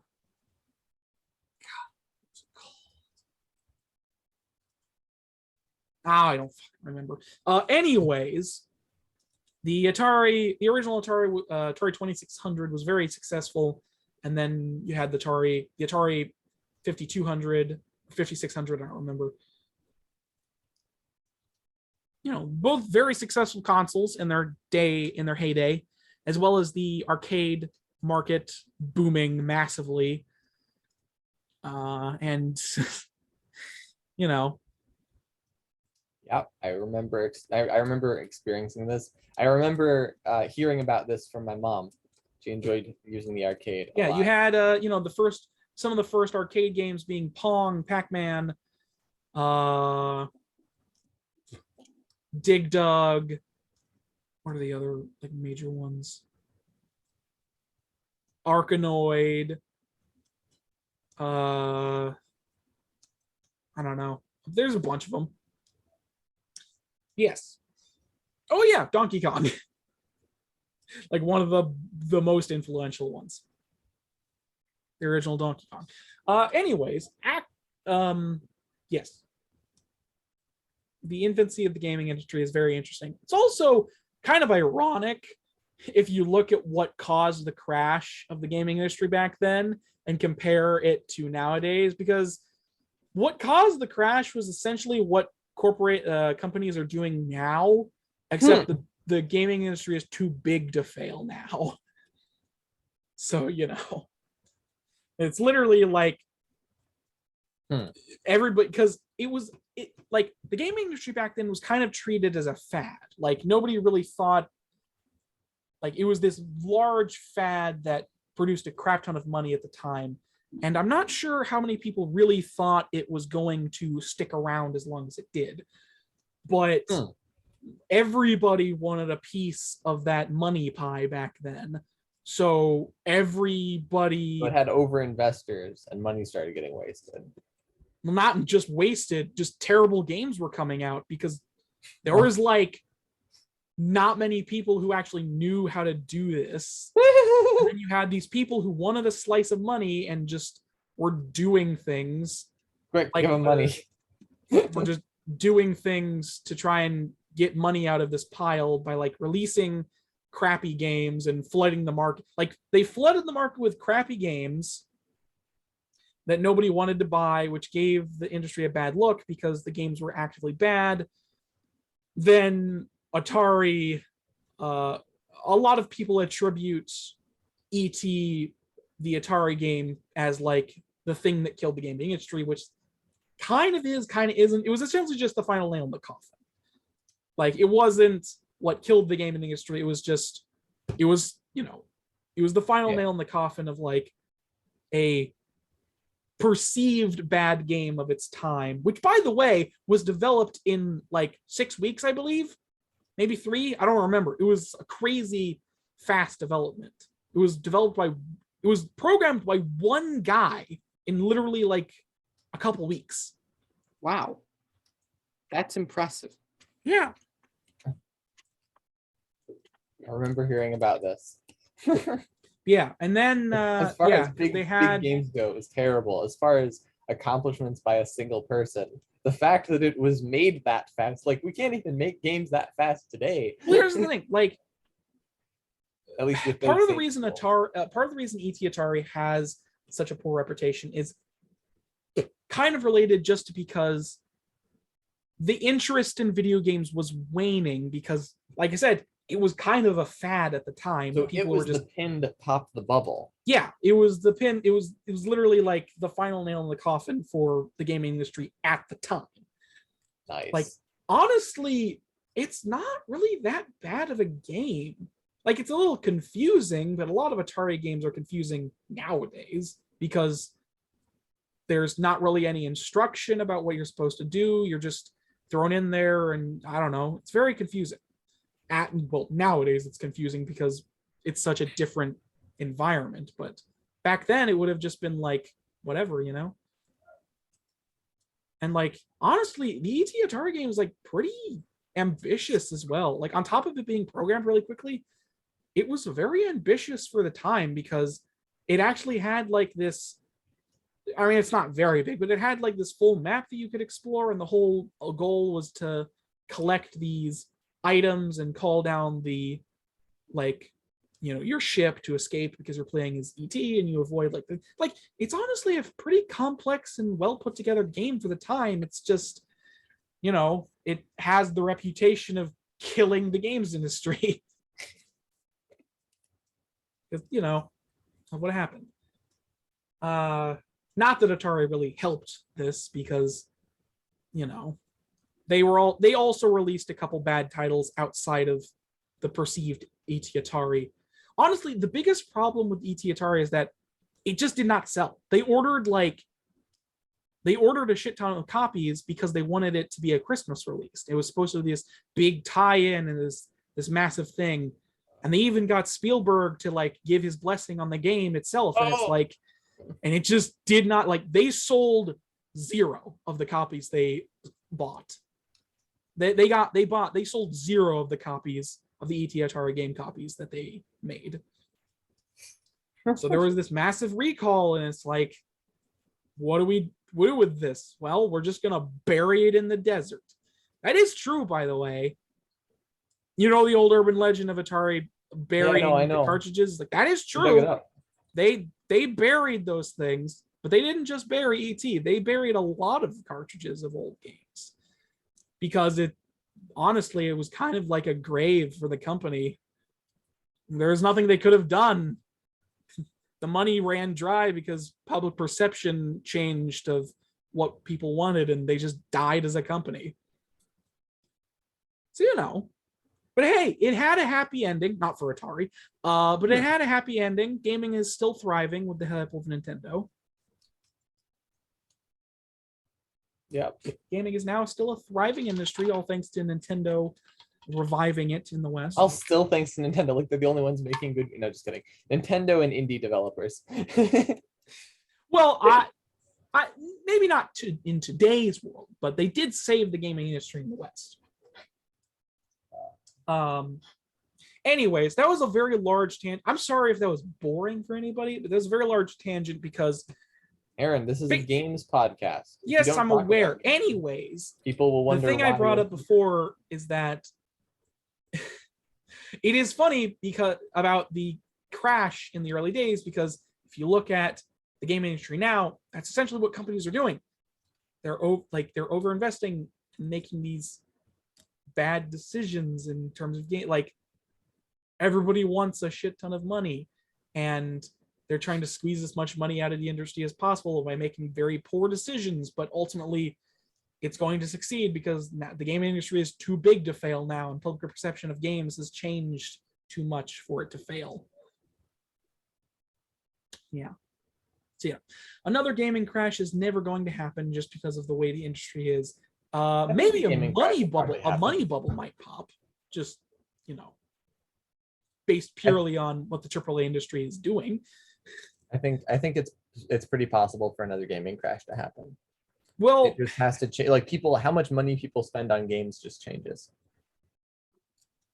The thing about maybe it might not be specific to gaming though, but there would have to be some kind of larger economic pinching thing, and that just happens. Like, I'm not being like, oh no, an economic crash is coming at some point. It's just something's going to happen in the next few years at some point. I mean, we're apparently going into some kind of recession, so yeah, that's what people are saying. Yeah, it's what they're saying. Maybe it has something to do with the fact that a shit ton of people lost way too much money on crypto. Did that happen recently? Yeah, it dropped literally I think it dropped 75% or some shit. Wow. It's the largest drop in the cryptocurrency history. People took their money out. No, people realized that it's a terrible system. And then took their money out. Yes. Anyways, but yeah, that happened, and I do not care in the slightest. In fact, I hope people lost money. NFT and crypto is literally the worst thing. It shares. It has no freaking purpose. You know, it's funny. If you bought it for lower price than it is now, you still made money. I mean, I suppose, but So for example, I bought 20 Bitcoins when they were $5 each, and I've held them this whole time. So while I may have lost $1 million, I still have 100,000. Are you gonna cash that out at some point, or no? See, the idea is I'm going in for the long haul. See, my seller told me about it. It's called the really long haul. He's also keeping hold of my coins for me. Yes, that's exactly what should be happening. I'm sure they're safe with him. He didn't give me his address, but I have an email I can reach him at. Yes. Okay, I'm sure there aren't people that stupid. Okay. Going a little. I mean, bit. There's no regulation on on crypto, so Okay, that's fair, but I don't think people are stupid enough to just hand money to random people. Even though they do that, but I feel like people slightly more intelligent. Hopefully, maybe. Aaron, stop that. You have to say something. You have to disagree with me. Honestly, people won't commit mass suicide cults. This isn't a thing. Not like the general populace. I mean, honestly, the people that are into crypto right now are just rich people trying to get other rich people to be in it. Yes. It's a bunch of rich people trying to convince other individuals that crypto is something that you should get into so they can gain money. And it's also because a lot of investments are so inflated now that it's nearly impossible to be sure you're going to make money on them. Because the good investments like Tesla stock or Amazon stock or things like that, the main issue is whether or not there's going to be regulation on them. Otherwise, they're very, very likely to continue growing, which means that people want to invest in them, which means that people want to invest with them, and the investors are competing for how much money they can give Tesla. Yeah. And you know how you know this? It's because Tesla bought five, it might be just two, but whatever. They went from having one mega factory to having 4 or 5 in 2 years. They quadrupled their output in 2 years because of the amount of investment being thrown at them. It's that friendly Elon Musk with his very punchable face. It's the insanity of the market right now. The insanity of the rich. Well, anyways. Because there's nowhere to put their money that's super safe, that they're sure about, because Tesla stock could go up or down now. In the ground. No. It's safe there. They understand how inflation works. You don't seem to understand how inflation works. You see, money is actually, because of the way we do money now, money is not actually worth anything, or it's not worth anything. It's still worth something, but it's not a good idea to just keep money. That's bad. Right. Because the money will just be sitting there. And it could be growing. And so you want more money, right, Aaron? So in order to get more money, you have to figure out a place you can put your money where it will continue growing forever. And so the question is, where's the best place you can make sure your money grows the fastest without you doing any effort or work? And people thought it was crypto. No, I'd like to point out that crypto has never been successful. Much like communism, it has never been successful. There has never been a successful implementation of a cryptocurrency. That's fair. Because that did have a crypto booth, and I was like, that's weird. Because every form of crypto is just a scam. And it's treated as a scam. You know, not to mention it is incredibly terrible for the environment. That too. Anyways, I don't know where we got off to, but let's just do the news and get this through with. I guess we'll count that as a host topic, me rambling about the infancy of the game industry and then wanting to punch Elon Musk. That's what the host topic. What? I said it was a host topic. It's a host topic. Yeah, me wanting to punch Elon Musk is definitely a host topic. I don't know that that counts as a host topic. What does it count as then? I don't know, a comment? Assault? Anyways, well, I don't know. I don't done it yet. I don't know. I don't like actually want to punch him. He just has a very punchable face. You know how when you see somebody and you're just like, man, what a punchable face you have. I actually do not know that. Sometimes you see people and their faces are just like, they just have such punchable faces. Nope. I don't know that feeling. You've never lived then. I don't believe you. I have seen people do things or say things and thought, that person is very punchable right now. But I've not just like gone and looked at someone and gone, man, that baby has a punchable face, or that young man has a very punchable. I don't think like that. Some people just look like assholes. I'm sorry. Anyways, I suppose I'll get this out of the way first. I mean, to be fair, according to an autobiography of Elon Musk that was not written by Elon Musk, it was written by someone who followed him for a while. He's very strict and very aggressive with his employees because he really wants them to do the best.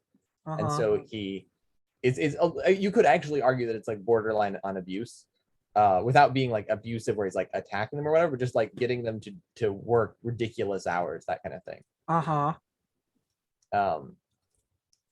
Yeah, it's the same kind of abuse that. But Aaron, he's an African, so you can expect that. He's not. He is African, actually. On what side? He's African. Wait, he's white as the sun. Yeah, he's South African. What's his fucking? Why can't I remember? What's the guy? What's the director that made The Shining? Oh, Christopher Nolan. No, I don't know directors' names.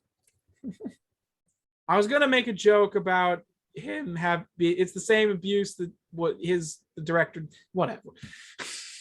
My joke is ruined because I can't remember his fucking name. Same joke. Anyways, so I will just go through this first. Presumably everybody has already watched the State of Play, the Devolver Digital live stream, the Summer Games Fest, Xbox Bethesda Game Showcase, and the Capcom Showcase that happened over the previous weeks. However, if you have not watched them for some fucking reason, like your co-hosts, you can, and yes, that. I will, if you haven't watched them, you can by clicking the links in the description. However, I will give you a quick, brief rundown of a few random things. So first of all, in the Capcom, so as far as Capcom goes, there's new Monster Hunter Rise DLC coming out, Sunbreak. There's also a demo for that has been released. There's some kind of new I didn't want to look at this because there are more interesting things to look at, but there's a new game that they released called Exo Primal, where it appears to be mechs versus dinosaurs, which is the most ridiculous thing ever, but I hear mechs versus dinosaurs. Now, yes, argue, it's a multiplayer battle game where people in mech suits fight dinosaurs. From what I've seen of it. That's still not an answer for why. Okay, I would argue though, mechs versus dinosaurs is not as odd as aliens versus vampires versus zombies versus dinosaurs. I guess. Which is a book where the first part of the book, the first like quarter of the book is actually amazingly written. And then it just goes downhill so fast and so hard that it just hurts a little bit. Because you were reading like this nice, like it was actually well written, and then suddenly there's like characters saying things that make no sense, like an army general talking about how we've overarmed the US population, and it's like either the army general is like being weird and being like the army general is saying you can't it's so messed up that people can have rocket launchers. It's so messed up in America that people can have rocket launchers. Do you know how many rocket launcher deaths we've had in America? Like zero. No one uses rocket launchers to do anything harmful. Why can't people have rocket launchers? I don't understand. Like, it's weird, sure, but like we don't rocket launch people. Well, I'm pretty sure it's illegal to own rocket launchers. No, it is legal to own a rocket launcher. You just have to get a permit. It is 100% legal to own a rocket launcher, a cannon, a tank, any of this. You can own it. You just have to be qualified to be. I thought it wasn't. Make sure that you're not a psychopath. Well, or at least you don't have a criminal history, and that's it. Well, clearly it's not. Big gun. Clearly, that's not good enough. But whatever. Okay, no one gets killed by rocket launchers, Aaron. That's because it's not subtle. It's not subtle. Also, I thought it was illegal to have explosive munitions. No. Like, isn't that like I'm pretty sure not thing? Like, isn't it dangerous to have active explosive munitions just lying around? Isn't that why the military disposes of, the ones they don't need? Probably. I guess it would depend on the level. But anyway, point is, this book has this nonsensical scene where aliens are invading. And so also the entire infrastructure of the US just got wiped out. However, somehow the aliens decided to wipe out our infrastructure, but not wipe out the communication lines because they want to keep the communications of the Earth intact. Because the aliens want to live here, so they want to live here, so they're letting us communicate on them, and they're not even jamming them. They're just letting us communicate on cell phones, and all of this stuff. It was written in 2000 by a person who writes TV shows for NBC. And right. the thing that happens next is terrible. The army general, the vice president is alive, and he's the only surviving person who is in the Oval Office. And so he's the only surviving person who was in the Oval Office when a single alien spy revealed himself and then killed the president and then killed everyone else in the room. Makes sense. A single alien killed a room full of Secret Servicemen. Okay? Makes sense. What show is this? No, it's a book. It's a terrible book. It's a terrible book. Why? That should never be adapted, although I could totally see it being adapted because of the name. But then so this general guy gets together and he's like, all right, guys, we need weapons. And they say, I'm sorry, sir, every military base in the entire world has been nuked. Kind of. They haven't actually been nuked. They've just kind of been sucked off of the Earth. Like wormhole, basically. So there are no... They've literally, actually, wormhole is what it was. So the aliens can just wormhole things out of existence. But they've decided to only wormhole out all of the military bases. And the weapons manufacturing places. And some of the airfields and stuff. That seems like an extremely powerful weapon. Yeah, so the crippled military has to deal with this alien menace. So they decide to all get together in one place in Atlanta. And while they're doing this, they're also sending trucks everywhere to gather up all the weapons from everyone who has weapons around the world and in the US. So all of the criminals and give their weapons to the government to use to fight the aliens. Right. In this story, along with a lot of citizens. The criminals, the mafias, they just give their weapons over, and all of the military gathers into this one location in this city to get ready to fight the aliens who have wormholed in to somewhere in Florida and are marching towards Atlanta. And they wormholed into Florida and then walked across, like, for weeks, traveled, maybe not for weeks, but for at least several days, traveled up to Atlanta. They can teleport, but they decided to walk for several days. So these aliens are stupid, or the writer is stupid, and the writer is stupid because if the aliens teleported themselves, the book couldn't happen. So the aliens show up, and instead of wormholing Atlanta and killing their only enemy force, they don't. They fight them. In melee. Makes sense. And when aliens die, they wormhole in new aliens in the same spot to replace them. And the humans are obviously losing because, of course, they are. Because because the writer wants them to lose, and there's no hope. Right. Anyways, it's terribly written. It's so terribly written. It's the kind of thing where it's like, oh no, we were put in a desperate situation because of nonsensical circumstances. I don't even want to know how they pull themselves out of it because the writer has showed himself that he's going to Deus Ex Machina this thing. Yeah, and obviously. in order for them to get out, it's going to be something stupid. Sounds like a really well-written story, Dylan. Yeah, the other stuff is really good though. Like Dracula is this guy. He's like hanging out at a bar, and then he sees one person who looks really unique. He's never seen someone like her before, so he walks over to her, and she has a weird accent he can't place. And then he takes her out for a spin out on the road, and they're driving along, and then he's like, let's go out to the graveyard. It's a great place. And she's like, the graveyard? What a weird place to take me on a date. And then he's like, on a date? And then he tries to bite her, and then she turns out to be an alien. And then she rips his neck off, or like breaks his neck. Right. Well, sorry, it's so good. May I remind you that this spawned from mechs versus dinosaurs. Yes, anything versus anything. I will think Exoprimal is a multiplayer battle, a multiplayer sort of PvE, player versus enemy horde type game where you fight dinosaurs in mech suits. It's very silly and cool. Then they had a Dragon's Dogma 10th anniversary, as well as the Dragon's Dogma 2 announcement. I haven't even finished the original game. I don't have much to care about. A Dragon's Dogma is fine.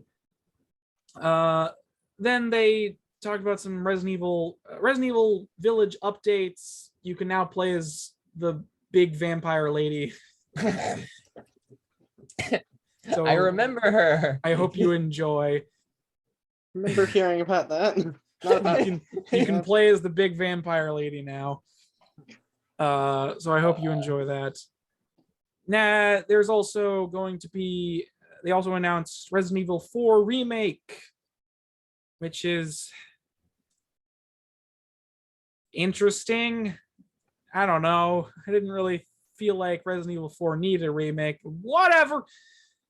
They also one last thing, they're Resident Evil 2, 3, and 7 are all going to be coming to the next gen consoles. And that's really it for the Capcom showcase presentation. Spend more time on that than I wanted to. Whatever.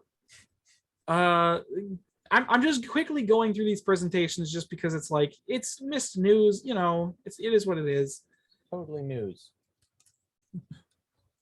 The Xbox Bethesda showcase showed a bunch of games, none of which are really all that interesting to me. They talked about Redfall, Hollow Knight Silksong, which is interesting for some people.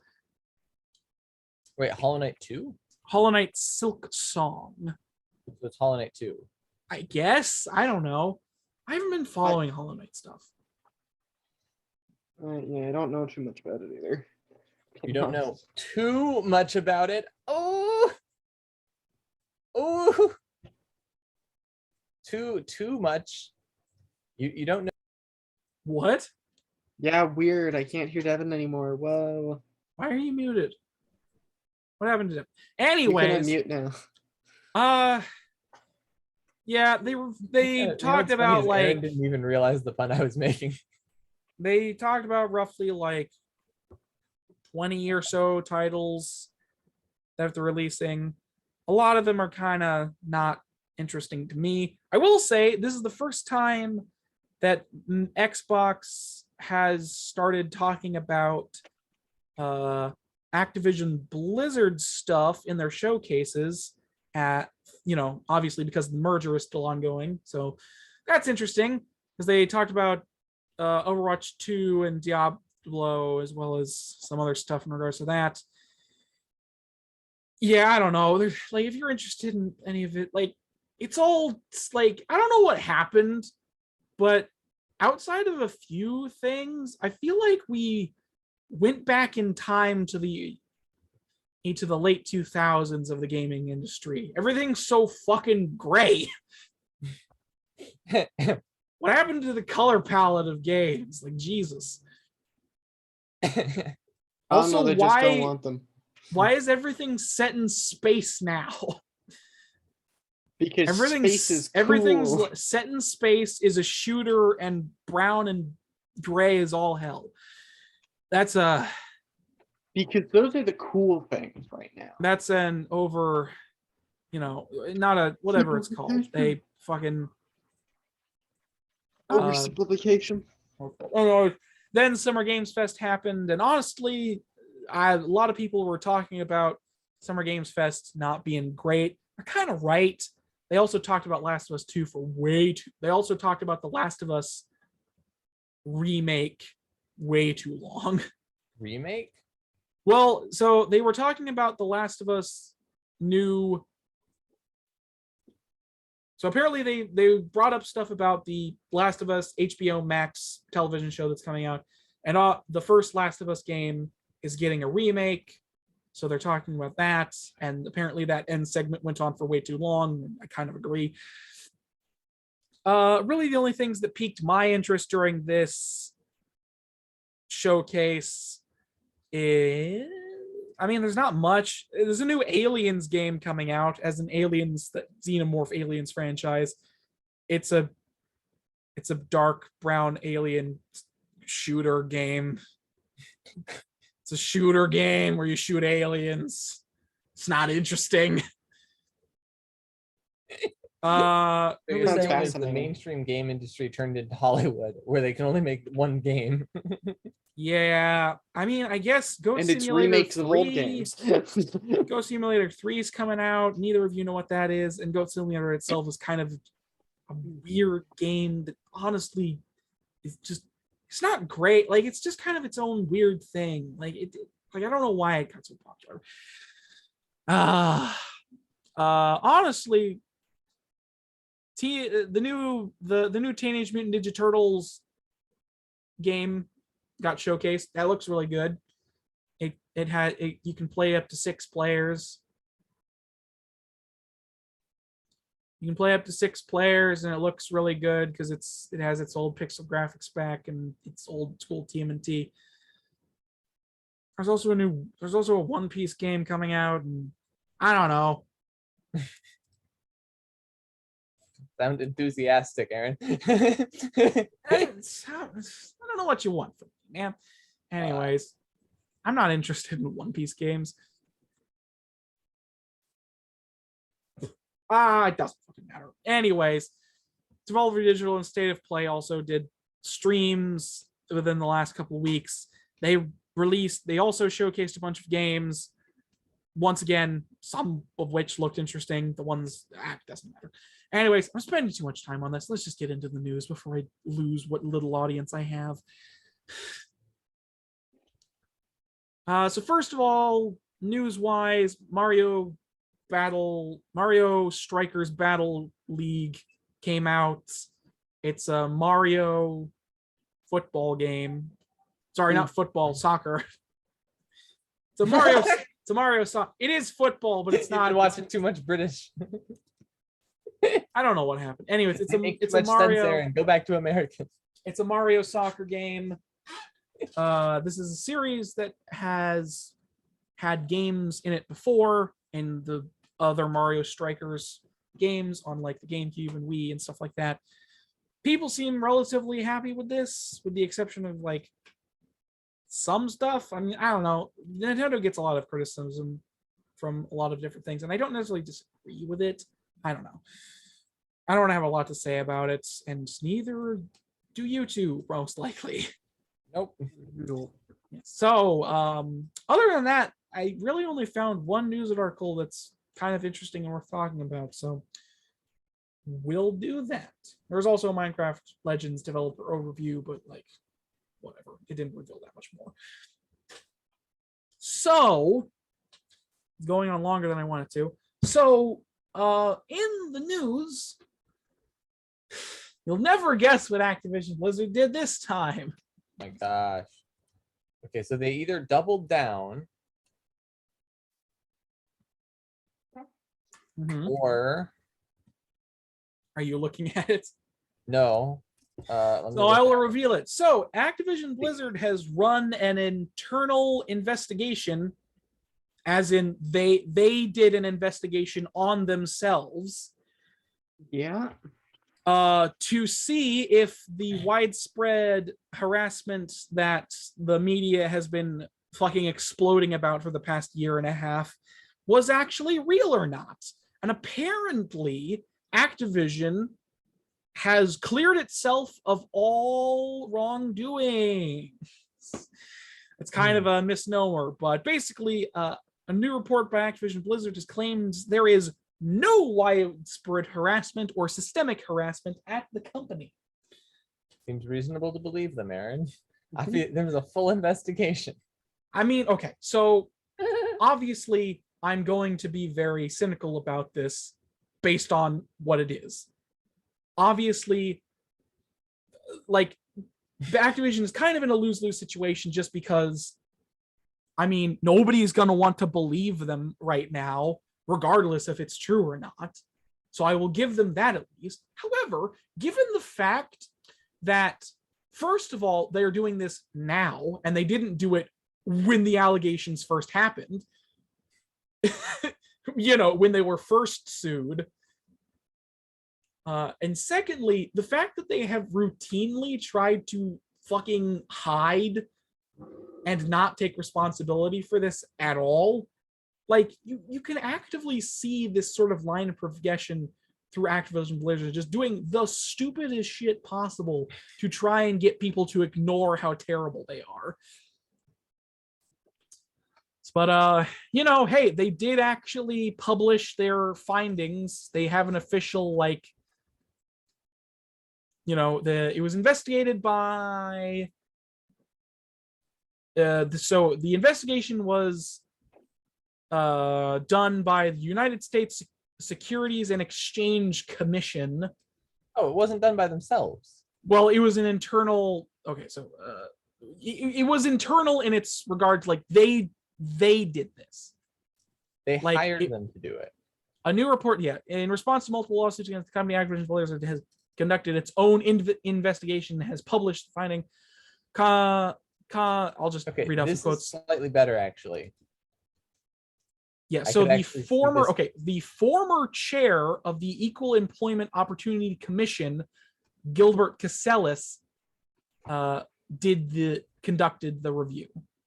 So the former chairman of the Equal Employment Opportunity Commission, EEOC, Gilbert Casellas, to conduct the interview. Actually, hold on. I am reading things incorrectly. It was not done by the Securities and Exchange Commission. I guess it was filed under there. Oh, it was called. Sorry, it was proxy Schedule 4A file by registrant.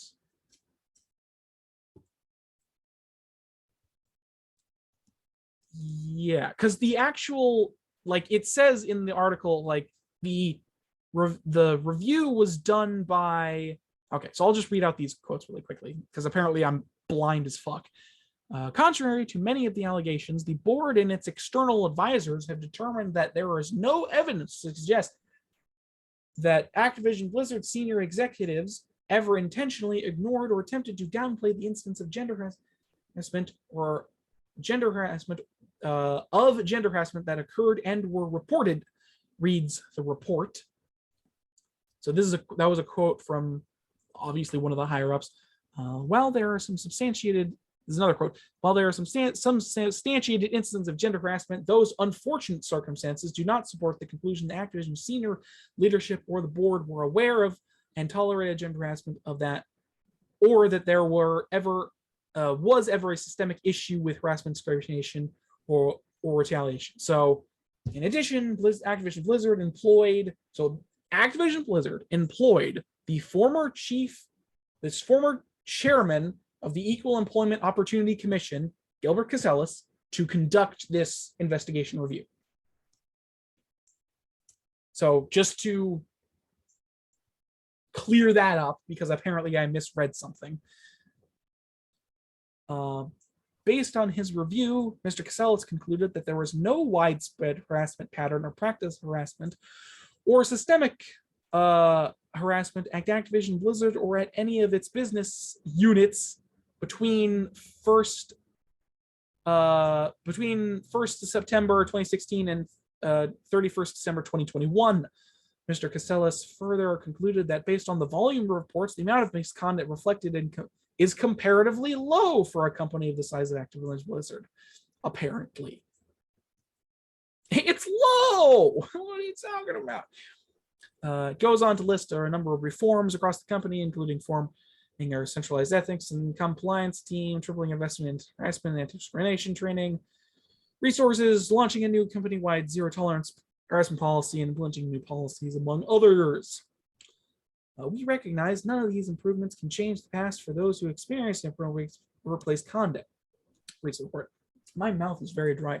Over the years, the company has appropriately disciplined and exited employees to ensure that our practice match our policies. There simply is no room at Activision Blizzard for anyone who does not practice our corporate value of providing a safe, inclusive, and welcoming workplace that serves as a model for our industry.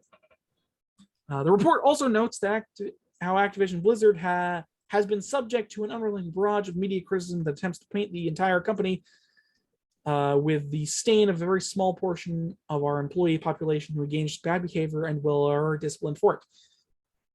For this, it blames the highly inflammatory made-for-press allegations of the DFEH. By the way, the DFEH were behind the initial lawsuit filed against Activision Blizzard due to its alleged frat-like culture. That lawsuit is still ongoing, by the way. And there was a second lawsuit filed by the EEOC, which was resolved back in March with a settlement of $18 million. So just to clarify a few things, since I got this wrong the first time. So this was not filed or done by the Security Exchange Commission. This was done by a former chairman. This was an internal investigation done by, the board and its external advisors have determined. The board and its external advisors, in addition, the former chairman of the Equal Employment Opportunity Commission, EEOC, Gilbert, the former chairman, he's not even a part of the EEOC anymore, presumably, to conduct a review. So it's weird that it's the former chairman, because the EEOC filed a lawsuit against them. Like, the EEOC actively filed a lawsuit against Activision back in March, which was obviously settled back in March with 18 million settlement. But like, the EEOC filed a lawsuit against them, and the former chairman apparently helped them conduct this review. So maybe that's telling, maybe that's not telling. I don't know. All I do know is that I don't trust a fucking single thing that these fuckers say. They, like, based on their track record, they have shown repeated cases of not just lying, but trying to cover their asses. and not take responsibility for the things they have done. Not to mention, on top of this, they have been continually trying to shut down union attempts by Raven Software QA testers. So, obviously, I don't know if either of you have anything to say about this, but honestly, like, there's no reason for me to give them the benefit of the doubt based on everything. What? I think it's pretty obvious that we all know who is in the right here and who is in the wrong here. Yes. And that it should be clear to everyone that this issue has been resolved and we can put the past behind us and move forward as a company. Yes. And continue with a new path and a new goal, because we are Blizzard and Blizzard means us. Mm-hmm. And that is all of the word of the nothing that I have to say. Sounds about right. If you have any more questions, go ask HR. Like you have been doing. Please stop asking us. Yeah. Yeah, I mean, just I don't know, man. Like I said, I don't have a reason to give them the benefit of the doubt just based on the evidence that has surfaced. It's like they're basically saying that all of the media that has come out about them is overblown. I will say there is a good chance that at least some of the media was overblown. Oh, because probably. Media has a but that's tendency just to like to overblow things. Like, well, yeah, obviously the media likes to do that for money, but like, probably some of it has been, but like, oh no, some of it's like a where there's smoke, there's fire. Yeah, it's like it's not that that's a great argument, but it's like cause does not always equal effect. It's like, but in this case, given the fact that, like, you would think a company as large as Activision Blizzard would, after the allegations first come out, they would have immediately done an internal review to try and cover their asses. They did not do that. They waited 1.5 years to do that.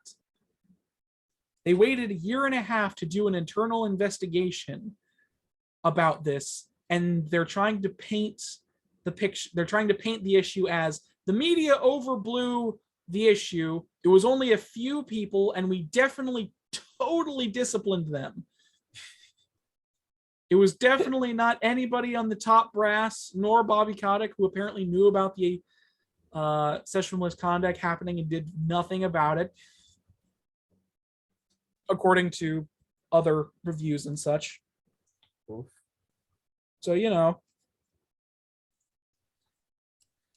like, I mean, to me, this kind of reeks of I really hope people forget about this, and the media being like, oh, you want us to forget about it? Hey, this is a juicy story, and the people in dealing with it being like, stop. Yeah, this is never going to go away for them.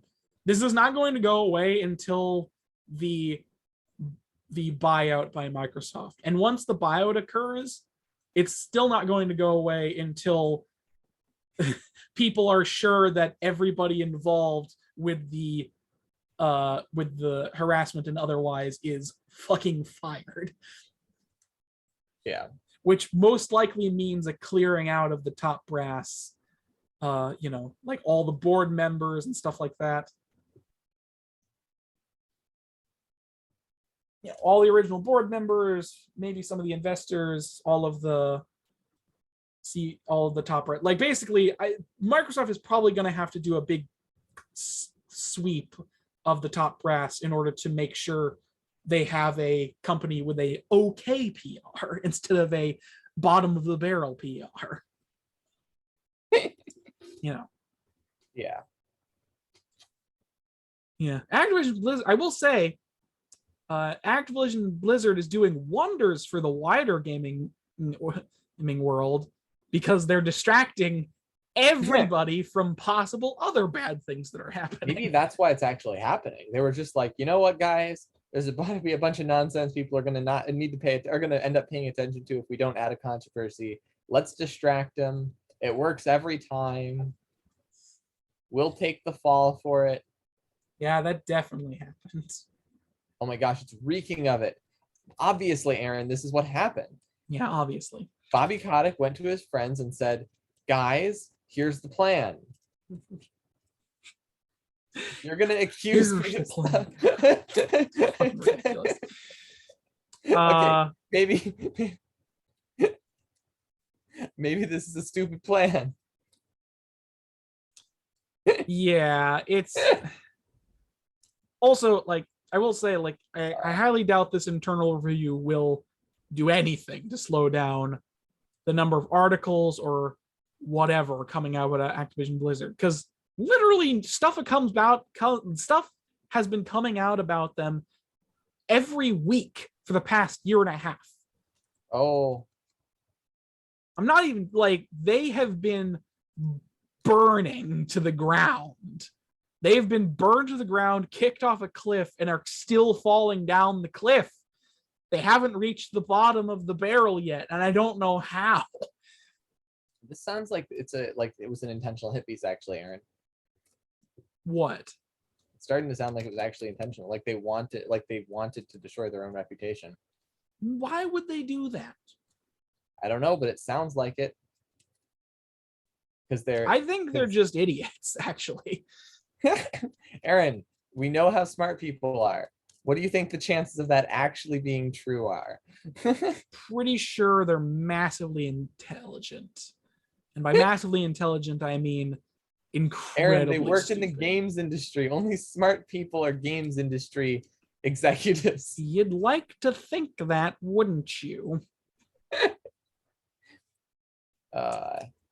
Yeah, but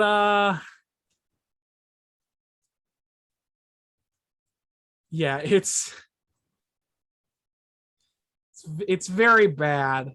Like, the fact that they've come out with this idea of, like, we've self-investigated and we have found ourselves to be innocent.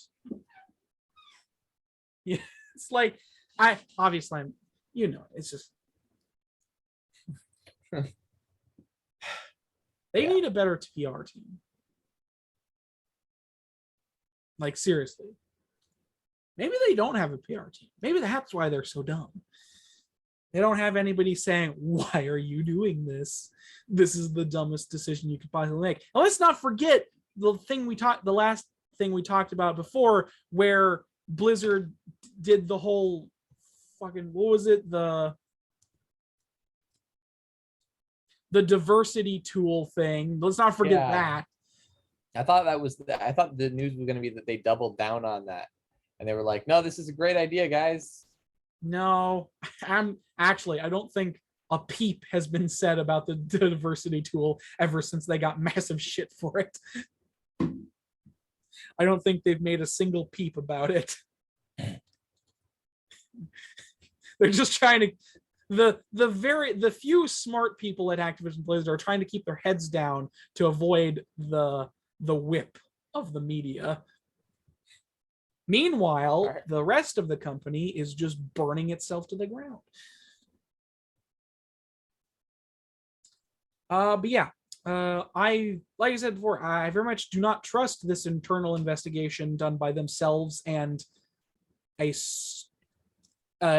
small third party who isn't even part of the EEOC anymore. As far like at least he isn't the chairman anymore, which I presume there though. Maybe, like, I don't know, but like there was a lawsuit by the EEOC done. Was he the chairman when that happened, or its former chairman? Whatever. I don't know. Anyways, also there still is a lawsuit against them by the DFEE. The DFEH, which is hold on a second. The state of California, the Department of Fair Employment and Housing is still has a lawsuit against them. Hmm. So it's like that lawsuit is still ongoing. Clearly something, like, I get that people sue because money usually, or because they want something out of a company because of what happened to them. But if a lawsuit like this that is still ongoing, clearly something happened. Not to mention the fact that it's been very well clear. The Activision has also been clearly trying to fucking because we talked about it before, where apparently there might be some kind of interference with the like trials and stuff in regards to Activision Blizzard, apparently trying to sway the judge in a specific direction. So their reputation is never going to recover.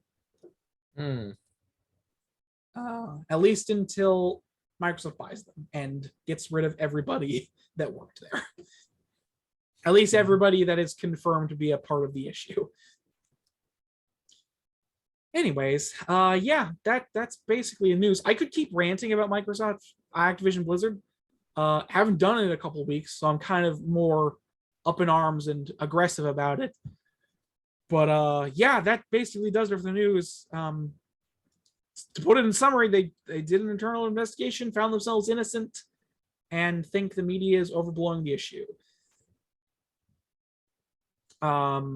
Obviously, that may or may not be true, but it's very hard to trust Activision at the moment just because of the situation. So, and that does it for the news. Yeah, jeez. All right, let's start wrapping things up. I need to get some more water soon. My mouth is dry as the Sahara Desert. So, Shameless Self-Promotion, the part of the show where we promote ourselves shamelessly. Matthew, what have you got going on? Let's dive into Shameless Self-Promotion. What have you got to promote, and or what have you released that you can promote? Well, okay, haven't released anything yet, but all right, at least recently. But I will be streaming, not necessarily today, but more regularly. Usually Minecraft. I see. Oh, right. The Twitch channel is where are you streaming? Missed Philanderings on Twitch. Wow. Good to know. Yeah. Is that it? Yes. All right, Devin, what have you got coming up and or have released and or whatever? Well, as I said, I'm cleaning my room, and I already made one amazing, great video about cleaning my room. So I'm going to make another video about cleaning my room. And if you want to see that, it'll be up on Mr. Wolf at some point. I still have to edit it, and there's a lot of footage because there was a lot of stuff. There were 12 large boxes, which I left in the corner of my room and didn't touch for a week. And then finally I was like, you know what? I should just record myself dealing with this, and that'll make it way easier. And then I did. Makes sense. And then in 14 hours, I just tore through what was remaining. 14 hours over 2 days. And now I have a clean room, and everything in the room has a place, and it feels amazing. And it actually feels like nice to live here. I would hope so. I would hope so. Yeah. Anything else? So Chillcraft is the name of the server we've been playing on, the one that I died on. Yep. And yes. I have a large, ambitious project for a massive castle that I'm going to be building, and it's going to be based off of a fortress that I built on the original Chillcraft server, which was just like a giant building with full of secret doors and stuff, and I loved it so much. And so I'm going to be building that. Yeah. Yeah. Yep. Obviously. And you're going to record yourself to do that? And I've been recording myself doing it, and I'm going to be uploading that onto some channel at some point, somewhere. If you can find the password for it. I think I'm going to be uploading that one onto the whatchamacallit. I'm gonna be uploading it onto the thingy channel. The you know what it's called. The Bean Minecraft channel. Uh-huh. Yeah. It's gonna be uploaded onto Bean Builds. And I don't remember what the name of the word is. It's called Bean the Builder, not Bean Builds. Bean the Builder. The good old channel. Good little channel. It's got 100 subscribers. It's amazing. Cool. Is that it for anything you have coming up? I'm probably going to make a little comedy sketch again, because I enjoy making like really short, funny videos, but I have to actually get ideas for those. So I'm going to be brainstorming, and then I'm going to record one, I think. All right. Sounds good. Yeah. As for me, podcast, I can't make any promises, I guess, because I just fall off the horse and then get back on it every now and then.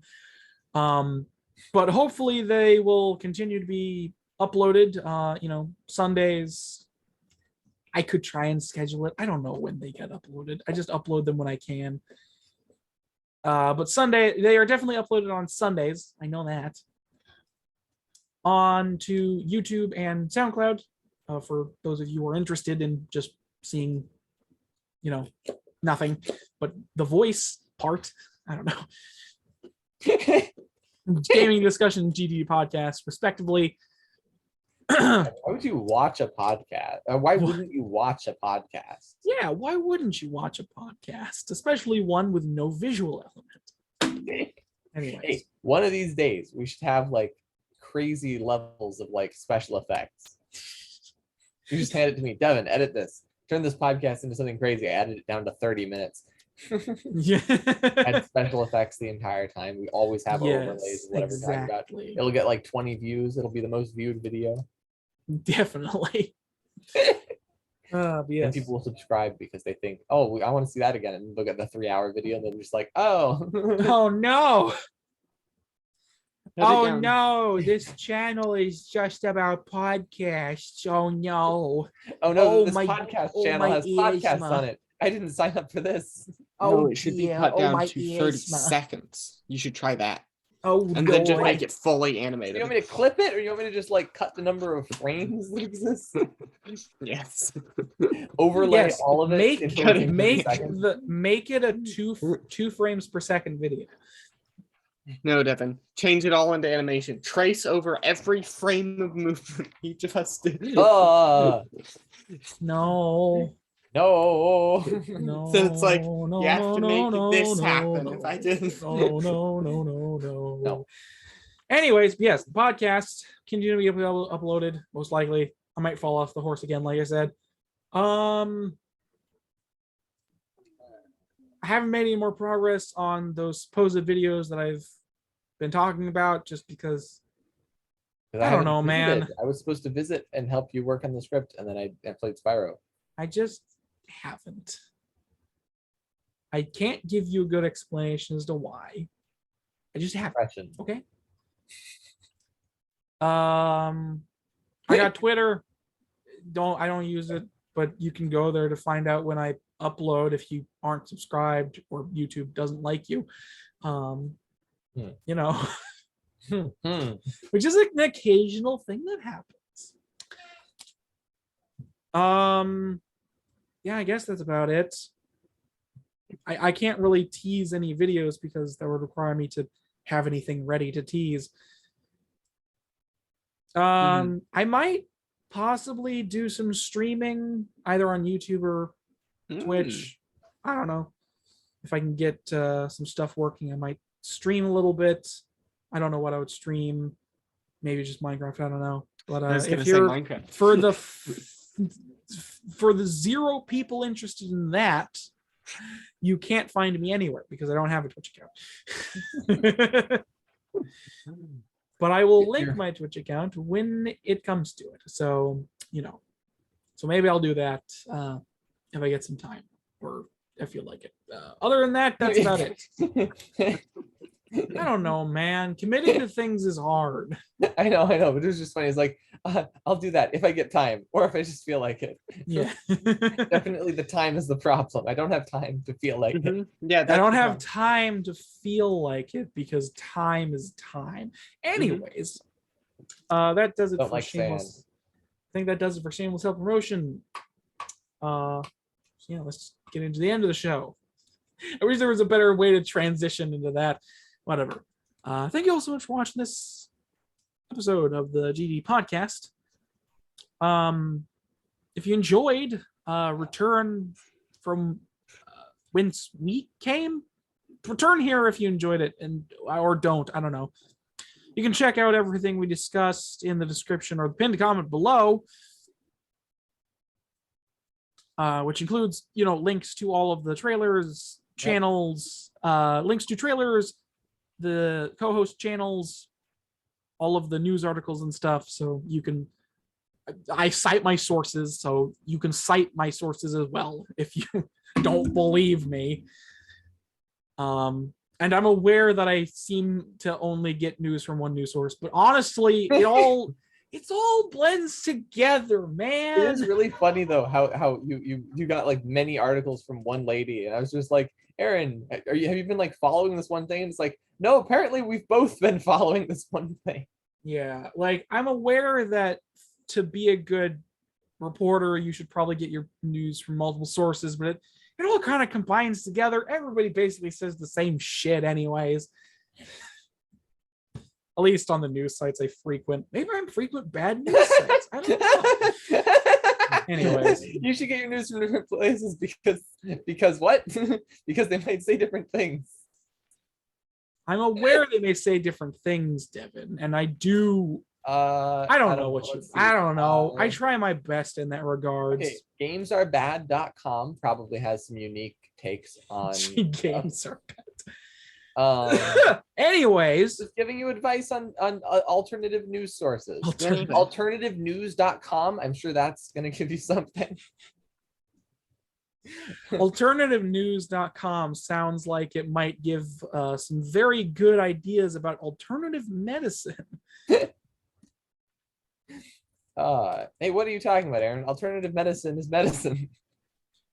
No, I don't think that's how that works. Why else would we call it medicine? Because the insane people who do it are the people who claim it works. Okay, is chakra medicine? Chakras are medicine. No, it's not. Chakra is a thing. That's not a medicine. Okay, what about Wim Hof technique? Is Wim Hof technique medicine? I don't know. Is tea medicine? Actually, tea is actually medicine. Jumping into ice cold Aaron, water did you medicine? know that tea is actually medicine? What? Tea. Well, yeah, like, to some degree. It has medicinal properties. Is it going to cure you? No. Is it going to give you? Is it going to be like give you like calming energy or something? Calming energy. Calming. Is it going to be calming? Yes, if it's the right kind of tea. We're at the end of the show, right? Yes. Anyways, thank you so much for watching. You probably could just you probably stopped watching the first time I said that. That's fine. I'm fine with that. But hey, return back here once, whatever. I don't know. I'm bad at endings, apparently. My voice is almost gone. Hey, can we get some belated goodbyes, please, so we can end this fucking goodbye. travesty? Oh, that was an early goodbye. Bye. There we go. Fucking fantastic.